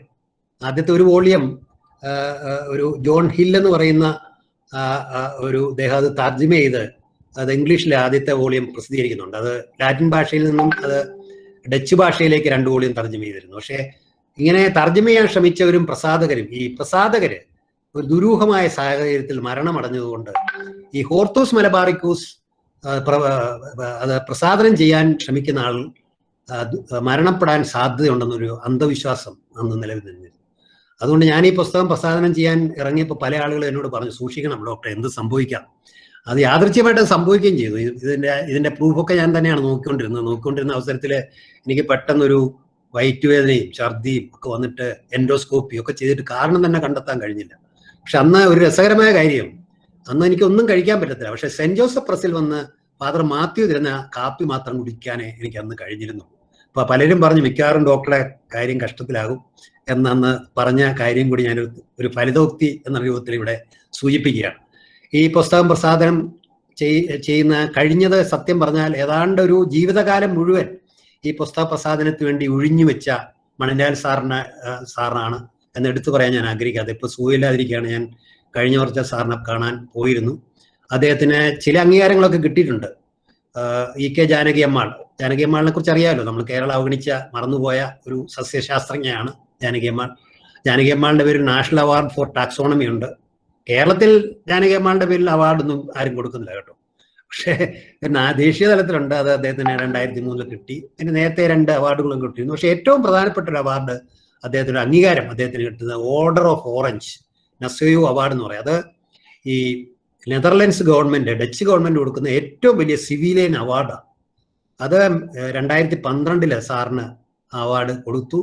സാറിന് യാത്ര ചെയ്യാൻ വയ്യായിരുന്നു. അതുകൊണ്ട് അതിന്റെ കൗൺസിലേറ്റ് ജനറൽ തന്നെ കോഴിക്കോട് അദ്ദേഹത്തിന്റെ വീട്ടിൽ വന്ന് അദ്ദേഹത്തിന് അത് നൽകുകയുണ്ടായ. സാറിനോടുള്ള ആദരവ് ഞാൻ ഈ അവിടെ അദ്ദേഹത്തിനുള്ള ബഹുമാനം പ്രകടിപ്പിക്കാൻ കൂടി ഞാൻ ഈ അവസരം ചെലവഴിക്കുകയാണ്. കാരണം എനിക്ക് അവിടെ ചെന്ന് സാറിന്റെ ഈ ഗവേഷണ താല്പര്യമൊക്കെ കണ്ടപ്പോൾ നമ്മുടെ യുവാക്കളൊക്കെ സാറിന്റെ വീട്ടിൽ പോയി സാറുമായിട്ട് അല്പസമയം ചെലവഴിക്കുന്നത് നന്നായിരിക്കും. കാരണം ഈ ഗവേഷണത്തോടെ വിജ്ഞാനാർജനത്തിനുള്ള നോളജ്, എക്വസ്റ്റ് ഫോർ നോളജ്, വിജ്ഞാനാർജനത്തിന് വേണ്ടിയിട്ടുള്ള സാറിന്റെ ആ ഒരു ശ്രമവും അതിനുവേണ്ടി അദ്ദേഹം നടത്തിയ അലച്ചിലും ഒക്കെ വളരെ വലുതാണ്. ഉദാഹരണത്തിന് ഈ വാൻഡ്രീഡ് തന്നെ ഈ സൂറത്തിൽ വെച്ചാണ് മരിക്കുന്നത് ഇന്ത്യയിൽ.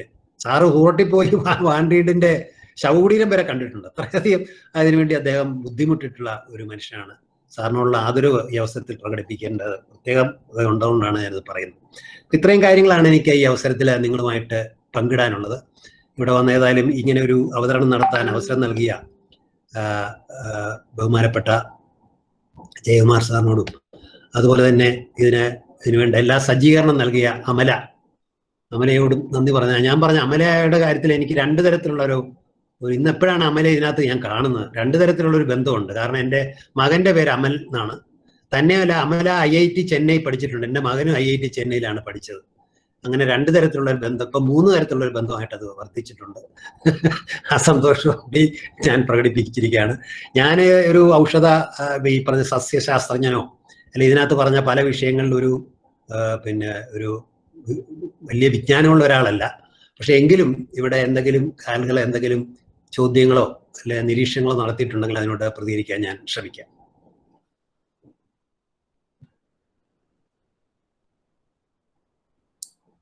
മ്യൂട്ടാണ് സാർ, കേൾക്കുന്നില്ല. കുറച്ച് ചോദ്യങ്ങൾ ഉണ്ടാവും. അതെനിക്ക് ഒന്ന് അമല അങ്ങോട്ട് അത് ഫോർവേഡ് ചെയ്യുക എന്തോ ചെയ്യും. അമല വായിച്ചാലും മതി. പ്ലീസ്.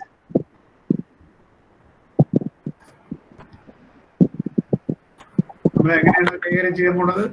സർ ചോദ്യങ്ങൾ വായിക്കുവാണ്. ഇവിടെ രാഹുൽ വായിക്കും. മതി വായിക്കുമ്പോ പറയും.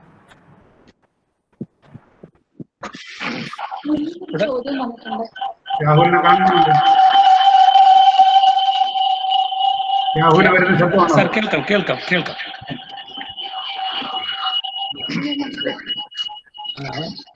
ഒരിക്കൽ പറയുകയാണ്, ശ്രോതാക്കൾക്ക് അവരുടെ ചോദ്യങ്ങൾ ഉണ്ടെങ്കിൽ അത് ചാറ്റ് ബോക്സിൽ പ്രസന്റ് ചെയ്യാവുന്നതാണ്. ഇപ്പൊ ചോദ്യങ്ങൾ വല്ലതും ഉണ്ടോ?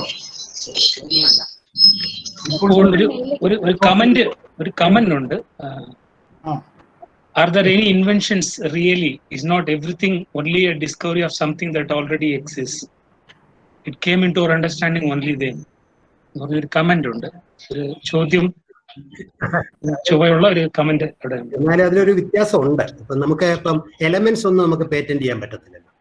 Elements already exist in the nature.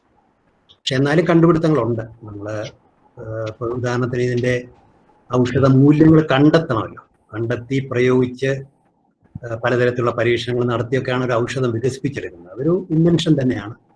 അത് വലിയൊരു പ്രോസസ്സാണ്. In fact today I was looking into, ഞാനിപ്പോൾ ഈ പാൻഡമിക്സിനെ കുറിച്ച് ഒരു പുസ്തകം എഴുതിക്കൊണ്ടിരിക്കുകയാണ്. ആ പാൻഡമിക്സിനെ കുറിച്ചുള്ള പുസ്തകത്തിൽ ഞാനിപ്പോൾ വർക്ക് ചെയ്യുന്നത് H1N1 1918 18 സ്പാനിഷ് ഫ്ലൂ കാലത്തുണ്ടായ വൈറസിന്റെ ഘടന നിർദ്ധാരണം ചെയ്യുന്ന 2005 അപ്പൊ അതിന് അവർ നടത്തിയ ഗവേഷണങ്ങളും ഇൻവെന്റീവ്നെസ് ഓരോ ഘട്ടത്തിൽ വളരെ അത്ഭുതകരം. ഇൻവെന്റീവ്നെസ് ആൻഡ് നമുക്ക് ഭാഷാശാസ്ത്രപരമായി തർക്കിക്കാം, എങ്കിലും ഞാൻ പറയാം.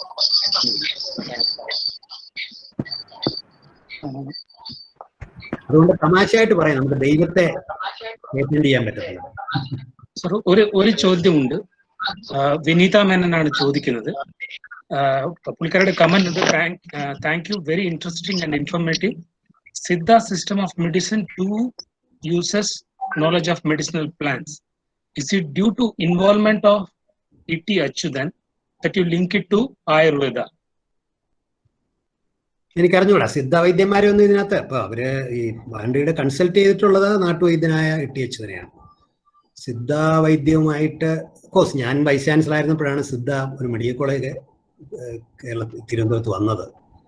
ദേ യൂസ് മോർ ഹെവി മെറ്റൽസ് ഒത്തിരി ഉപയോഗിക്കുക. എനിക്ക് അതിനെക്കുറിച്ച് കാര്യമായിട്ട് അറിഞ്ഞുകൂടാ. പക്ഷെ ഇതിനകത്ത് കൂടുതലും സിദ്ധ വൈദ്യന്മാരെ ആരെയും ബന്ധപ്പെട്ടായിട്ട് സൂചിപ്പിക്കുന്നില്ല. ഈ കൊങ്ങിണി വൈദ്യന്മാരെ സിദ്ധാസിദ്ധം വല്ലവർ ഫോളോ ചെയ്യുമായിരുന്നു എനിക്ക് അറിഞ്ഞു.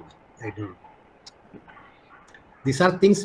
ഇപ്പം വിശ്വനാഥ് സാർ പറയുന്ന അത് അങ്ങനെ ഇല്ലെന്നാണ്. നമ്മുടെ ആയുർവേദ ട്രഡീഷൻസ് ഈ അവരുടെ പരമ്പരാഗതമായ ടെക്സ്റ്റുകളല്ലാതെ ഈ ഹോർത്തൂസ് മലബാറിക്കസിൽ നിന്നൊക്കെയുള്ള അറിവുകളെ ആയുർവേദത്തിന്റെ അറിവിന്റെ സഞ്ചയമാക്കി മാറ്റാൻ വല്ല ശ്രമവും നടന്നിട്ടുണ്ടോ? അതോ ഇത് രണ്ട് ശാഖയായിട്ടങ്ങ് നിൽക്കുകയാണ്? ഞങ്ങൾക്ക് ഒരുപാട് എന്റെ അറിവില് ഇത് എന്നെ നിരാശപ്പെടുത്തി അതാണ് സാർ. വളരെ കാര്യമായ ഒരു ശ്രമവും നടന്നതായിട്ട് എന്റെ അറിവില്ല. വിശ്വാസിന് വല്ലതും പറയാം, ഡോക്ടർ വിശ്വാസിന് വല്ലതും പറഞ്ഞാൽ എനിക്ക് എന്നെ അത് അല്പം നിരാശപ്പെടുത്തി. ഞാൻ അത് സംബന്ധിച്ച് എന്നെ ഇങ്ങനെ നിരാശപ്പെടുത്തിയത് കൊണ്ടൊരു ലേഖനം ഞാൻ ഭാഷാഭൂഷണിയിൽ എഴുതിയായിരുന്നു നടത്താറ്. കാരണം അതായിരുന്നു വേണ്ടത്. കാരണം ഞാൻ ഈ 2004 വരെ ഈ 4 വർഷത്തിൽ 3 വർഷവും എന്റെ മുഴുവൻ ശ്രമവും ഇതിനു വേണ്ടിയാ ചെലവഴിച്ചത്. കാരണം എനിക്ക് അന്ന് മറ്റൊരു പുസ്തകം കൂടെ ഞാൻ ആഗ്രഹിച്ചത്, അതൊരു സോഷ്യൽ ഹിസ്റ്ററി ഓഫ് കേരള ആയിരുന്നു കേട്ടോ. കേരളത്തിന്റെ വോളിയം നന്നായിട്ട് ഇറക്കണമെന്ന് ആഗ്രഹം ഉണ്ടായിരുന്നു. പക്ഷെ ഇത് തന്നെ 3 വർഷം എടുത്തു, ഭയങ്കരമായിട്ട് അധ്വാനിച്ചു. പക്ഷെ അതിന്റെ ഒരു പ്രയോജനം ഇതുവരെ ഉണ്ടായിട്ടില്ല. ഉണ്ടാകുമായിരിക്കും, ഉണ്ടാകുമെന്നാണ് എന്റെ വിശ്വാസം പറയുന്നത്.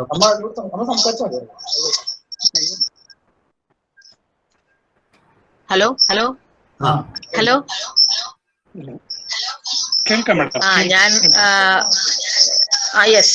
അപ്പോ നമസ്കാരം, ഒന്ന് പരിചയപ്പെടുത്തുന്നു. പേര് ഉഷാകുമാരി.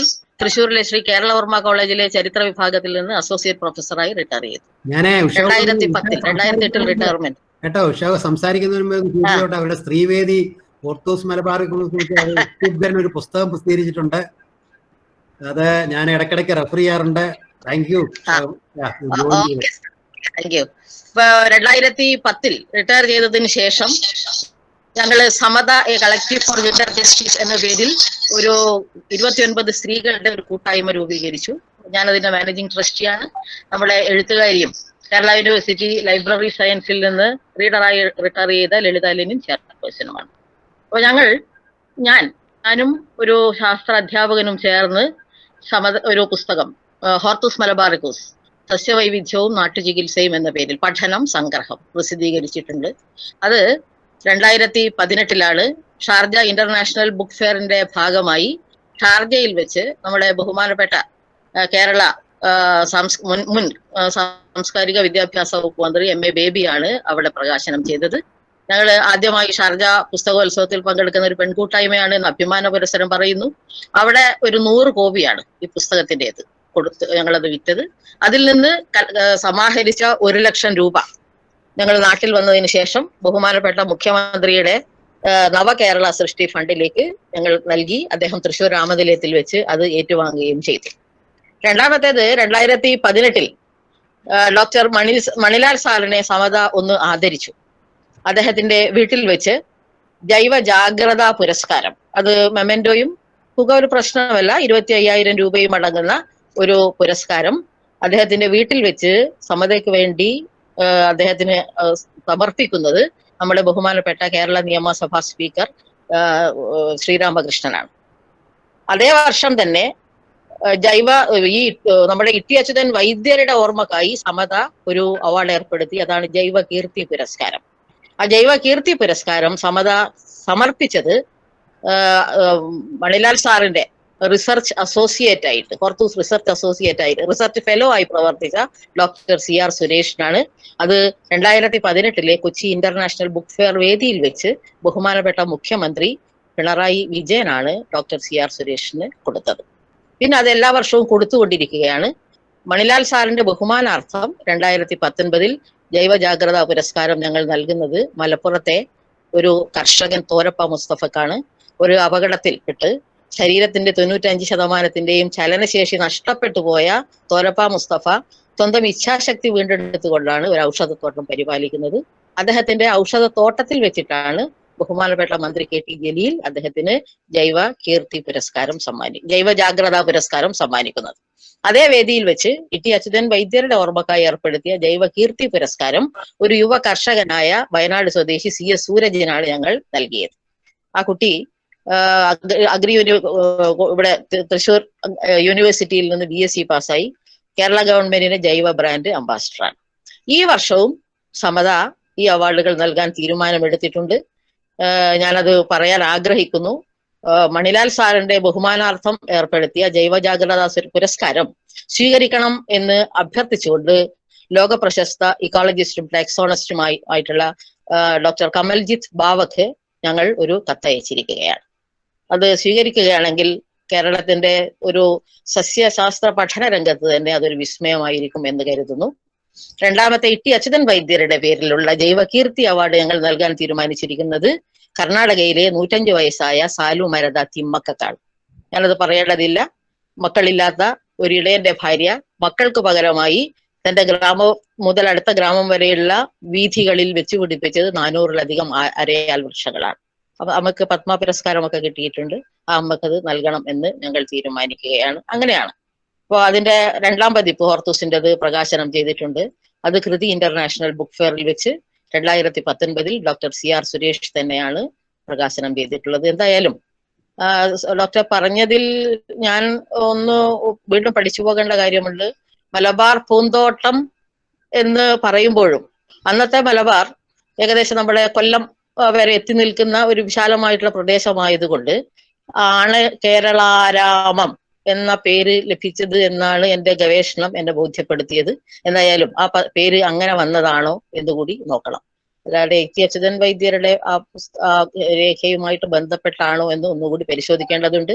എന്തായാലും ഇത്തരത്തിലുള്ള ഒരു പ്രഭാഷണം ഇതിനുവേണ്ടി ഏറെ ചെയ്തുകൊണ്ടിരിക്കുന്ന ഡോക്ടർ ഇക്ബാലിൽ നിന്ന് കേൾക്കാൻ കഴിഞ്ഞു എന്നതിൽ സന്തോഷം. നന്ദി. Thank you ഷക്കുമറി. സർ, ഒരു ചോദ്യമുണ്ട്. ഉമ്മർ നിസാറുദ്ദീനിൽ നിന്നാണ്. Colonial production of knowledge is also related to power. How is it relevant in the context of the Hortus Malabaricus?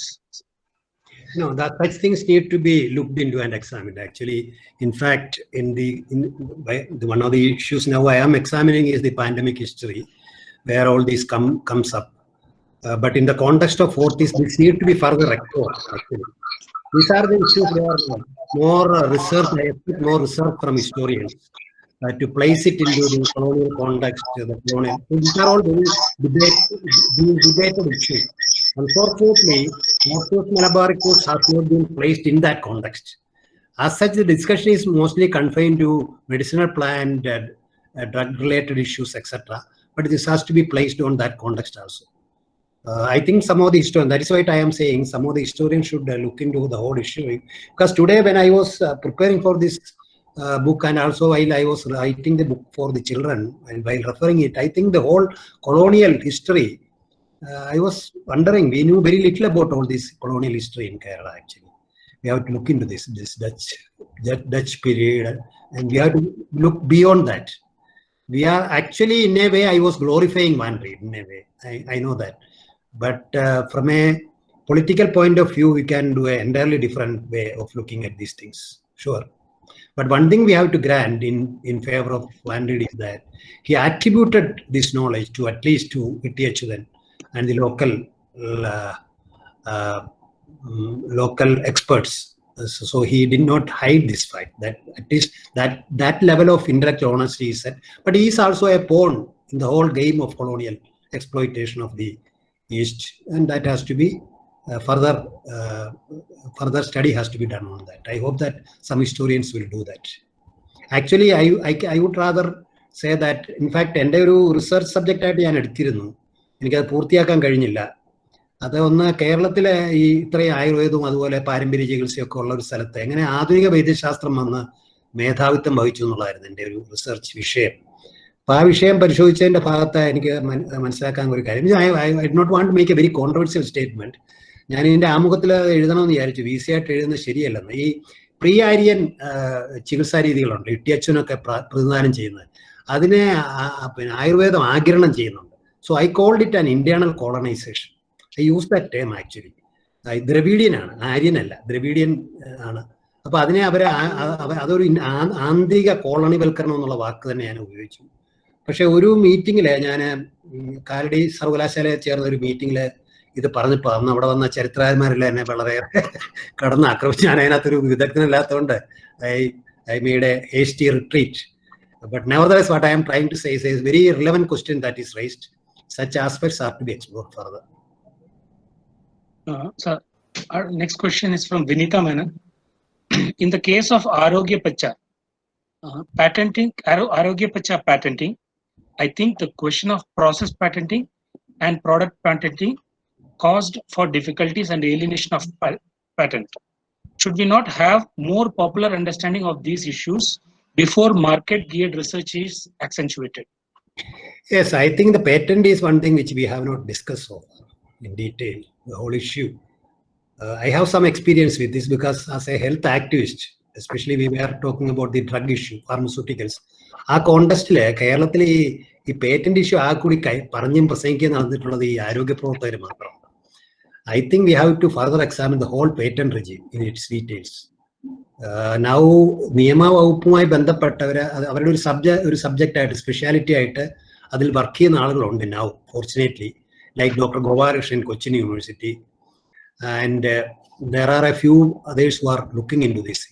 Patent വേണ്ടത്ര നമ്മൾ വർക്കപ്പ് ചെയ്തിട്ടില്ല ഇതുവരെ.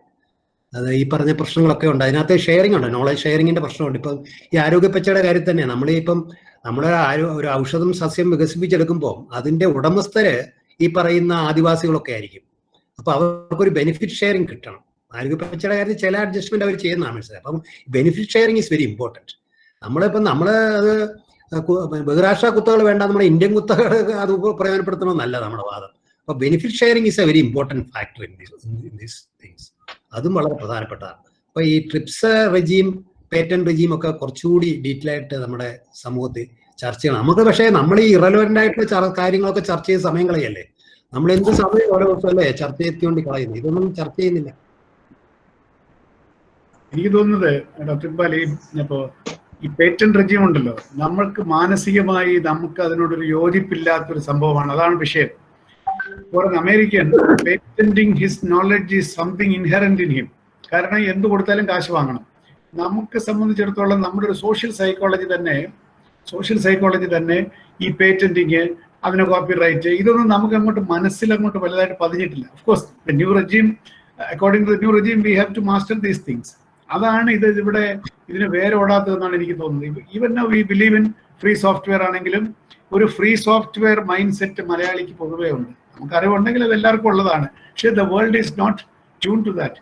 അപ്പോൾ എനിക്ക് തോന്നുന്നത് പേറ്റന്റ് റെജീമിനെ പറ്റി നമുക്ക് ഒരു സോഷ്യൽ എഞ്ചിനീയറിംഗ് തന്നെ ഇവിടെ ആവശ്യമാണ്. എങ്കിൽ മാത്രമേ നമ്മൾ അതിന് അവെയർ ആവുള്ളൂ. അതാണ് അതിന്റെ പ്രശ്നം. For an American it is a natural thing. There is no free lunch എന്ന് പറയുന്ന സൈക്കോളജിയാണ്. അല്ല, അടുത്ത റൗണ്ടില് IPR ഒരു ടോക്ക് വെക്കുന്ന നന്നായിരിക്കും. IPR, I think we should we'll get some good speaker. And also മനസ്സിൽ പതിഞ്ഞിട്ടില്ല ഇതുവരെ. ഫ്രീ സോഫ്റ്റ്വെയർ ഫിലോസഫിയിലെ ആൾട്ടർനേറ്റീവ് ബദൽ കോപ്പറേറ്റ് റൂൾസ് ഒക്കെ അവർ ആവിഷ്കരിച്ചിട്ടുണ്ട്. അവിടെ മത്സരവും കുത്തകവൽക്കരണവും അല്ല, സഹകരണവും പങ്കിടലുമാണ്. കോപ്പി ലെഫ്റ്റ് ഒക്കെ ഉണ്ടല്ലോ, കോപ്പി ലെഫ്റ്റ് ഒക്കെ ഉണ്ട് ഇപ്പോ. Exactly, that we can look into that. I think okay. അടുത്ത ചോദ്യം Sunitha മനോജിന്റെയാണ്. She wants to know whether all the 742 plans mentioned in the book exist now in Kerala.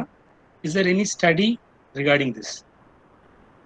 അത് പിന്നെ സാറ് തന്നെ കോഴിക്കോട് എവിടെയായിരുന്നു സ്ഥലം ഞാൻ ഓർക്കുന്നില്ല, അവിടെ ഇതിന്റെ ഒരു ഉദ്യാനം, ഒരു ഗാർഡൻ സ്ഥാപിക്കാൻ വേണ്ടി ഒരു ശ്രമം നടത്തിയിരുന്നു. ഞാൻ ഇതിനകത്ത് താല്പര്യം ഉണ്ടായിട്ട് കേരള യൂണിവേഴ്സിറ്റി തന്നെയുള്ള ബോട്ടണി വിഭാഗം ഒരു ഹോർട്ടൂസ് ഗാർഡൻ ഉണ്ടാക്കാനൊരു ശ്രമം നടക്കുന്നുണ്ട്. പക്ഷെ അതിൽ പറഞ്ഞിട്ടുള്ള എല്ലാ സസ്യങ്ങളും കേരളത്തിലുണ്ടോ ഇല്ലയോ എന്ന് എനിക്ക് പറയാനുള്ള അറിവ് എനിക്കില്ല. പക്ഷെ അതിലൂടെ കടന്നു പോകുമ്പോൾ നമുക്ക് പെട്ടെന്ന് തോന്നുന്നത് ഉണ്ടാകാനുള്ള സാധ്യത കുറവാണ്. അതൊന്നും സംരക്ഷിച്ചിട്ടുണ്ടോ എന്നൊക്കെ വളരെ സംശയമാണ്. കാരണം നഗരവൽക്കരണവും വനനശീകരണവും ഒക്കെ വൻതോതിൽ നടന്നുകൊണ്ടിരിക്കുകയാണ് കേരളത്തിൽ. അപ്പൊ ഇതിനകത്ത് കാരണം ചെറിയ ചെറിയ ചെടികളാണ്, ചിലത് നമ്മൾ കേട്ടിട്ട് തന്നെയില്ല. ഞാനിപ്പോൾ വലിയുള്ളതെന്ന് തന്നെയാണ് ഇവിടെ പറഞ്ഞിട്ടുള്ളത്. അപ്പൊ അതൊക്കെ എത്രത്തോളം സംരക്ഷിച്ചിട്ടുണ്ടെന്നുള്ള കാര്യത്തിൽ ഉളവണ്ണയിലാണ് അല്ലേ? പിന്നെ ഉള്ളവണ്ണയിൽ എനിക്കറിയാം, ഞാനുള്ള സമയത്താണ് എടുത്തത്. അതെ അതെ, അതിനുവേണ്ടി ഒരു ശ്രമം നടത്തിയിരുന്നു. എന്നിട്ട് ഞാന് ഇത് ശരിക്കും പറഞ്ഞാൽ അബ്ദുൽ കലാമിന് ഇത് കൊടുത്തപ്പോൾ പുള്ളി പറഞ്ഞു, ഞാനൊരു കാര്യം ചെയ്യാം, ഞാനിവിടെ പിന്നെ ഈ ഗാർഡൻ തുടങ്ങാമെന്ന് പറഞ്ഞു. സുരേഷ് കുമാർ ഉണ്ട്. അതുപോലെ തന്നെ TBGRI ഒരെണ്ണം ചെയ്യുമെന്ന് പറഞ്ഞു. പക്ഷെ അതിൽ ഏതെങ്കിലും വിജയിച്ചിട്ടുണ്ടോ എന്ന് എനിക്ക് അറിഞ്ഞൂടായിരുന്നു. സാർ, അടുത്ത ചോദ്യം സുരേഷ് കുമാറിന്റെയാണ്. ഇന്ന് പരമ്പരാഗത വൈദ്യന്മാരെ വ്യാജ വൈദ്യന്മാരായാണ് കാണുന്നത്, അടുത്ത കാലത്ത് വന്ന കോടതി വിധിയുടെ അടിസ്ഥാനത്തിൽ. എന്നാൽ കാലങ്ങളായി ജനങ്ങൾ നാട്ടുവൈദ്യന്മാരെ ചികിത്സയ്ക്കായി സമീപിക്കുന്നു. നാട്ടുവൈദ്യന്മാരെ കുറിച്ച് സാറിന്റെ അഭിപ്രായം അറിയാൻ ആഗ്രഹിക്കുന്നു. അല്ല, നാട്ടുവൈദ്യം ഞാൻ പറഞ്ഞല്ലോ, ഇപ്പൊ നമ്മൾ നാട്ടുവൈദ്യമാണ് ഇവിടെ സംസാരിച്ചത് തന്നെ. എനിക്ക് അവരെ കുറിച്ച് വലിയ ബഹുമാനം ഉള്ളതുകൊണ്ടാണ് ഈ ഓർത്തോസ് പ്രസിദ്ധീകരിച്ചത് തന്നെ. അല്ലെങ്കിൽ ഇത് അശാസ്ത്രീയമാണെന്ന് നമ്മൾ തള്ളിക്കളയേണ്ടതാണല്ലോ. ഒരു രസകരമായ കാര്യം, കേരളത്തിലെ ആധുനിക വൈദ്യശാസ്ത്രത്തിൽ പ്രത്യേകിച്ച് സൂപ്പർ സ്പെഷ്യാലിറ്റി മേഖലയിൽ പ്രവർത്തിക്കുന്ന രണ്ടുപേരാണ് ആയുർവേദത്തിന് ഏറ്റവും അധികം സംഭാവന നൽകിയിട്ടുള്ളതെന്നാണ് എൻ്റെ അഭിപ്രായം. അതിലൊന്ന് ഡോക്ടർ വല്യത്താനാണ്. സാറ് ചരകസമിതി ശുശ്രൂഷ സമിതിയൊക്കെ പ്രസിദ്ധീകരിച്ചു.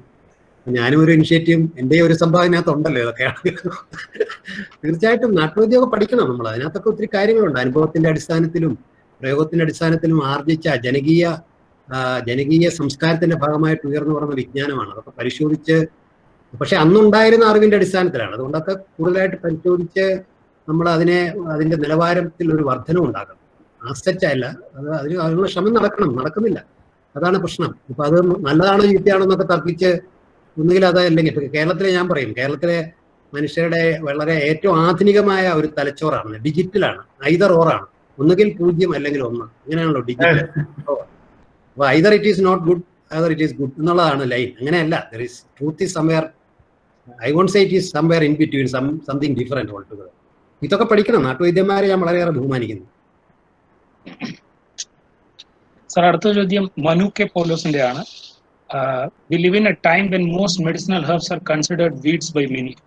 Given the cost of the book, it seems unreachable for anyone not keen on this topic. Is it a possibility to present the rich information in the form of a website anytime in near future? You are very correct. You are very good. In fact, ഞാൻ ഇതിന്റെ മലയാളം ഇറക്കിയപ്പോൾ, നമ്മൾ English ഇറക്കിയപ്പോഴേ, ഞാൻ ഈ പുസ്തകം പ്രസിദ്ധീകരിക്കാൻ ഇറക്കിയപ്പോൾ സത്യത്തിലെ university ഞാൻ വരുമ്പോൾ വലിയ സാമ്പത്തിക പ്രതിസന്ധിയിലായിരുന്നു university.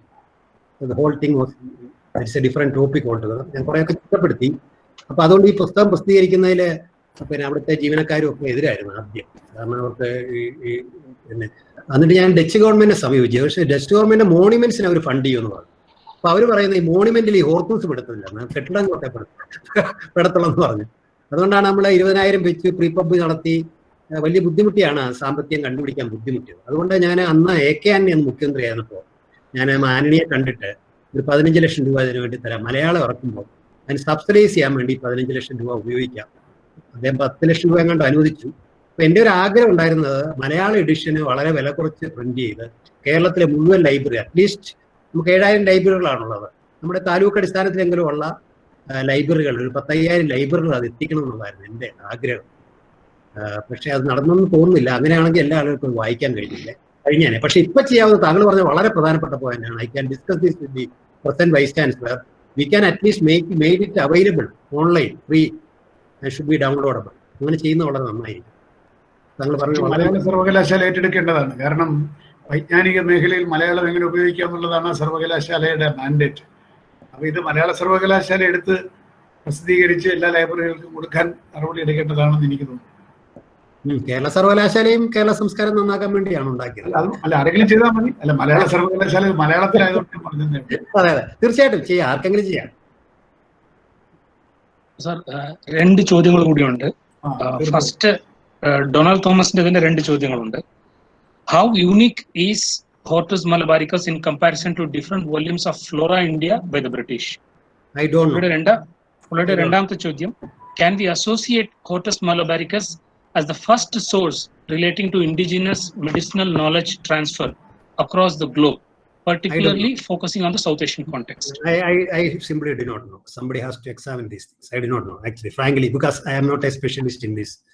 I am only a media. ഒരു മീഡിയം എന്ന് പറയാം, ഒരു മാധ്യമമായിട്ട് പ്രവർത്തിച്ചുള്ളൂ. ഇത് പ്രസിദ്ധീകരിക്കാനുള്ള ഒരു മാധ്യമമായിട്ട് പ്രസിദ്ധീകരിച്ചുള്ളൂ. Actually I know very little about all these things. I should not make a presentation on Hortus, frankly speaking, because I know very little about things. പക്ഷെ എങ്കിലും ഇങ്ങനെ ഇത് പിന്നെ പ്രചരിപ്പിക്കേണ്ടി വന്നു, സാറിനെ പരിചയപ്പെടാൻ കഴിഞ്ഞു. എൻ്റെ ജീവിതത്തിൽ വലിയൊരു എല്ലാവരും പറയും നിങ്ങൾ ഈ വലിയ സംഘർഷം ഉണ്ടായെന്നൊക്കെ ചോദിക്കും വൈസ് ചാൻസലർ. അപ്പോൾ actually I enjoyed it because I could meet people like doctor Manilal. ഇതൊരു ഭാഗ്യമാണ് ജീവിതത്തിലെ, സത്യം പറഞ്ഞാൽ. നമ്മളിതൊക്കെ പിന്നെ സാർ എത്രയോ നാളായിട്ട് ഇത് പിന്നെ പുസ്തകമൊക്കെ ഈ ഗവേഷണമൊക്കെ നടത്തി തങ്ങളുടെ കമ്പ്യൂട്ടറിൽ ഇതെല്ലാം വെച്ച് ഇങ്ങനെ ഇരിക്കുക, ആരും പ്രസിദ്ധീകരിക്കാൻ മുന്നോട്ട് വന്നില്ല. മാത്രമല്ല സർവകലാശാലയോടെ സാറിന് വെറുപ്പായിരുന്നു, സർവകലാശാലകൾ ചെയ്യത്തില്ല. കേരള സർവകലാശാല എന്ന് പറഞ്ഞപ്പോൾ തന്നെ സാറ് എന്നെ വീട്ടിൽ നിന്ന് ഇറക്കി വിട്ടില്ലെന്നുള്ളേ ഉള്ളൂ. കാരണം സർവകലാശാല എന്ന് കേടാ, കാരണം സാറിന് ഒത്തിരി അനുഭവങ്ങൾ അവിടെ ഉണ്ടായോണ്ടാ. ഭാഗ്യത്തിന് എന്തോ ഞാൻ ഈ പിന്നെ ആളുകളെ പ്രീതിപ്പെടുത്താനും ഒക്കെ ഉള്ള ഒരു ഡോക്ടർ എന്നുള്ള നിലയിലുള്ള കഴിവുകൊണ്ടൊക്കെയാണ് സാർ അവസാനം എന്നെ അവിടെ അകത്ത് കയറ്റിയത് തന്നെ. അപ്പോൾ അങ്ങനെ എനിക്ക് 2 അനുഭവം ഉണ്ടായിട്ടുണ്ട്. 2 പുസ്തകം അതിന്റെ ഫലമായിട്ടുണ്ടായിട്ടുണ്ട്. അത് മറ്റൊരു കഥയാണ്, പിന്നെ പറയാം. മറ്റൊരു പുസ്തകത്തിന്റെ കാര്യത്തിൽ ഇതേ ഒരു അനുഭവം എനിക്കുണ്ടായി. പക്ഷെ അത് 2 ഞാൻ പ്രസിദ്ധീകരിച്ചു. അപ്പൊ അതുകൊണ്ട് സാറ് പിന്നെ ഈ പറഞ്ഞ രീതിയിലുള്ള ഒരു പ്രശ്നമുണ്ട്. അപ്പൊ അതുകൊണ്ട് ഞാൻ I am not at all an expert on these things. Even my speciality, we use very little drugs. I am a surgeon. I don't use much drugs. പിന്നെ അതുകൊണ്ട് വേറെ ആരെങ്കിലും ആണ് ഇത് പ്രസന്റ് ചെയ്യേണ്ടത്. ഞാനിതങ്ങ് പ്രസന്റ് ചെയ്യുന്നുള്ളതേ ഉള്ളൂ. കാരണം എനിക്ക് ഈ പുസ്തകം വേണ്ടത്ര പ്രയോജനപ്പെടുത്തുന്നില്ല പൊതുസമൂഹം. ഇത് കേൾക്കുന്ന യുവാക്കളുടെ ആരെങ്കിലും ഇവിടെ പങ്കെടുക്കുന്ന ഈ 100 പേര്, ഏതാണ്ട് 100-നടുത്ത ആളുകളുണ്ട്. അതിൽ 1% ഒരാള് അല്ലെ 2 പേര് ഇതിലേതെങ്കിലും ഒരു മേഖലയെ സംബന്ധിച്ച് ഗവേഷണം നടത്തിയാൽ തന്നെ ഞാൻ തൃപ്തനായിരിക്കും. സാർ, നമ്മുടെ അവസാനത്തെ ചോദ്യമാണ് സാറിന്. What was the immediate effect of publication of Hortus malabaricus? For instance, did it somehow accelerate the export of medicinal plants and such from Kerala? Binu Elizabeth George ആണ് ചോദിക്കുന്നത്. No effect at all. As such, there is no effect. I am very sorry to say this. I don't think. പിന്നെ ഉഷയെ പോലുള്ള ആളുകളെ ഇത്രയും മെനക്കെട്ട് പുസ്തകമൊക്കെ പ്രസിദ്ധീകരിച്ചു. വേറെ 2 മലയാള പുസ്തകങ്ങൾ കൂടെ വന്നിട്ടുണ്ട്. ഞങ്ങളൊക്കെ ഇങ്ങനെ പ്രസംഗിച്ച് നടക്കുന്നു. ഇങ്ങനെയൊക്കെ ഉള്ളതല്ലാതെ കാര്യമായിട്ട് ഈ പറഞ്ഞ രീതിയിൽ ഔഷധ സസ്യ ഉൽപാദനത്തിന്റെ മേഖലയിലോ ഇതിനെക്കുറിച്ച് ഗവേഷണം നടത്താനോ കാര്യമായി ഒന്നും സംഭവിച്ചിട്ടില്ല എന്നുള്ളത് എനിക്ക് വളരെ വളരെ വിഷമമാണ്. ഞാനിക്കിപ്പോൾ 73 വയസ്സായി. കേരളത്തിലെ ഇന്നത്തെ ഒരു പുരുഷന്റെ ആയുർദൈർഘ്യം അനുസരിച്ചുള്ള കാലാവധി കഴിഞ്ഞിരിക്കുന്നു. അതുകൊണ്ട് ഇനിയുള്ളതൊക്കെ ബോണസ് പീരീഡാണ്.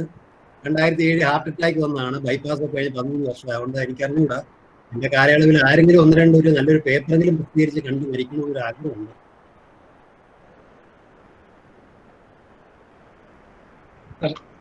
ചോദ്യങ്ങൾ കഴിഞ്ഞു. ചോദ്യങ്ങൾ കഴിഞ്ഞെങ്കിൽ വോട്ടർ ട്രാൻസ്ഫർ അവസാനിപ്പിക്കുക. മീറ്റിംഗ് ഉണ്ട്, അതുകൊണ്ട് നമുക്ക് താങ്ക് യു സർ.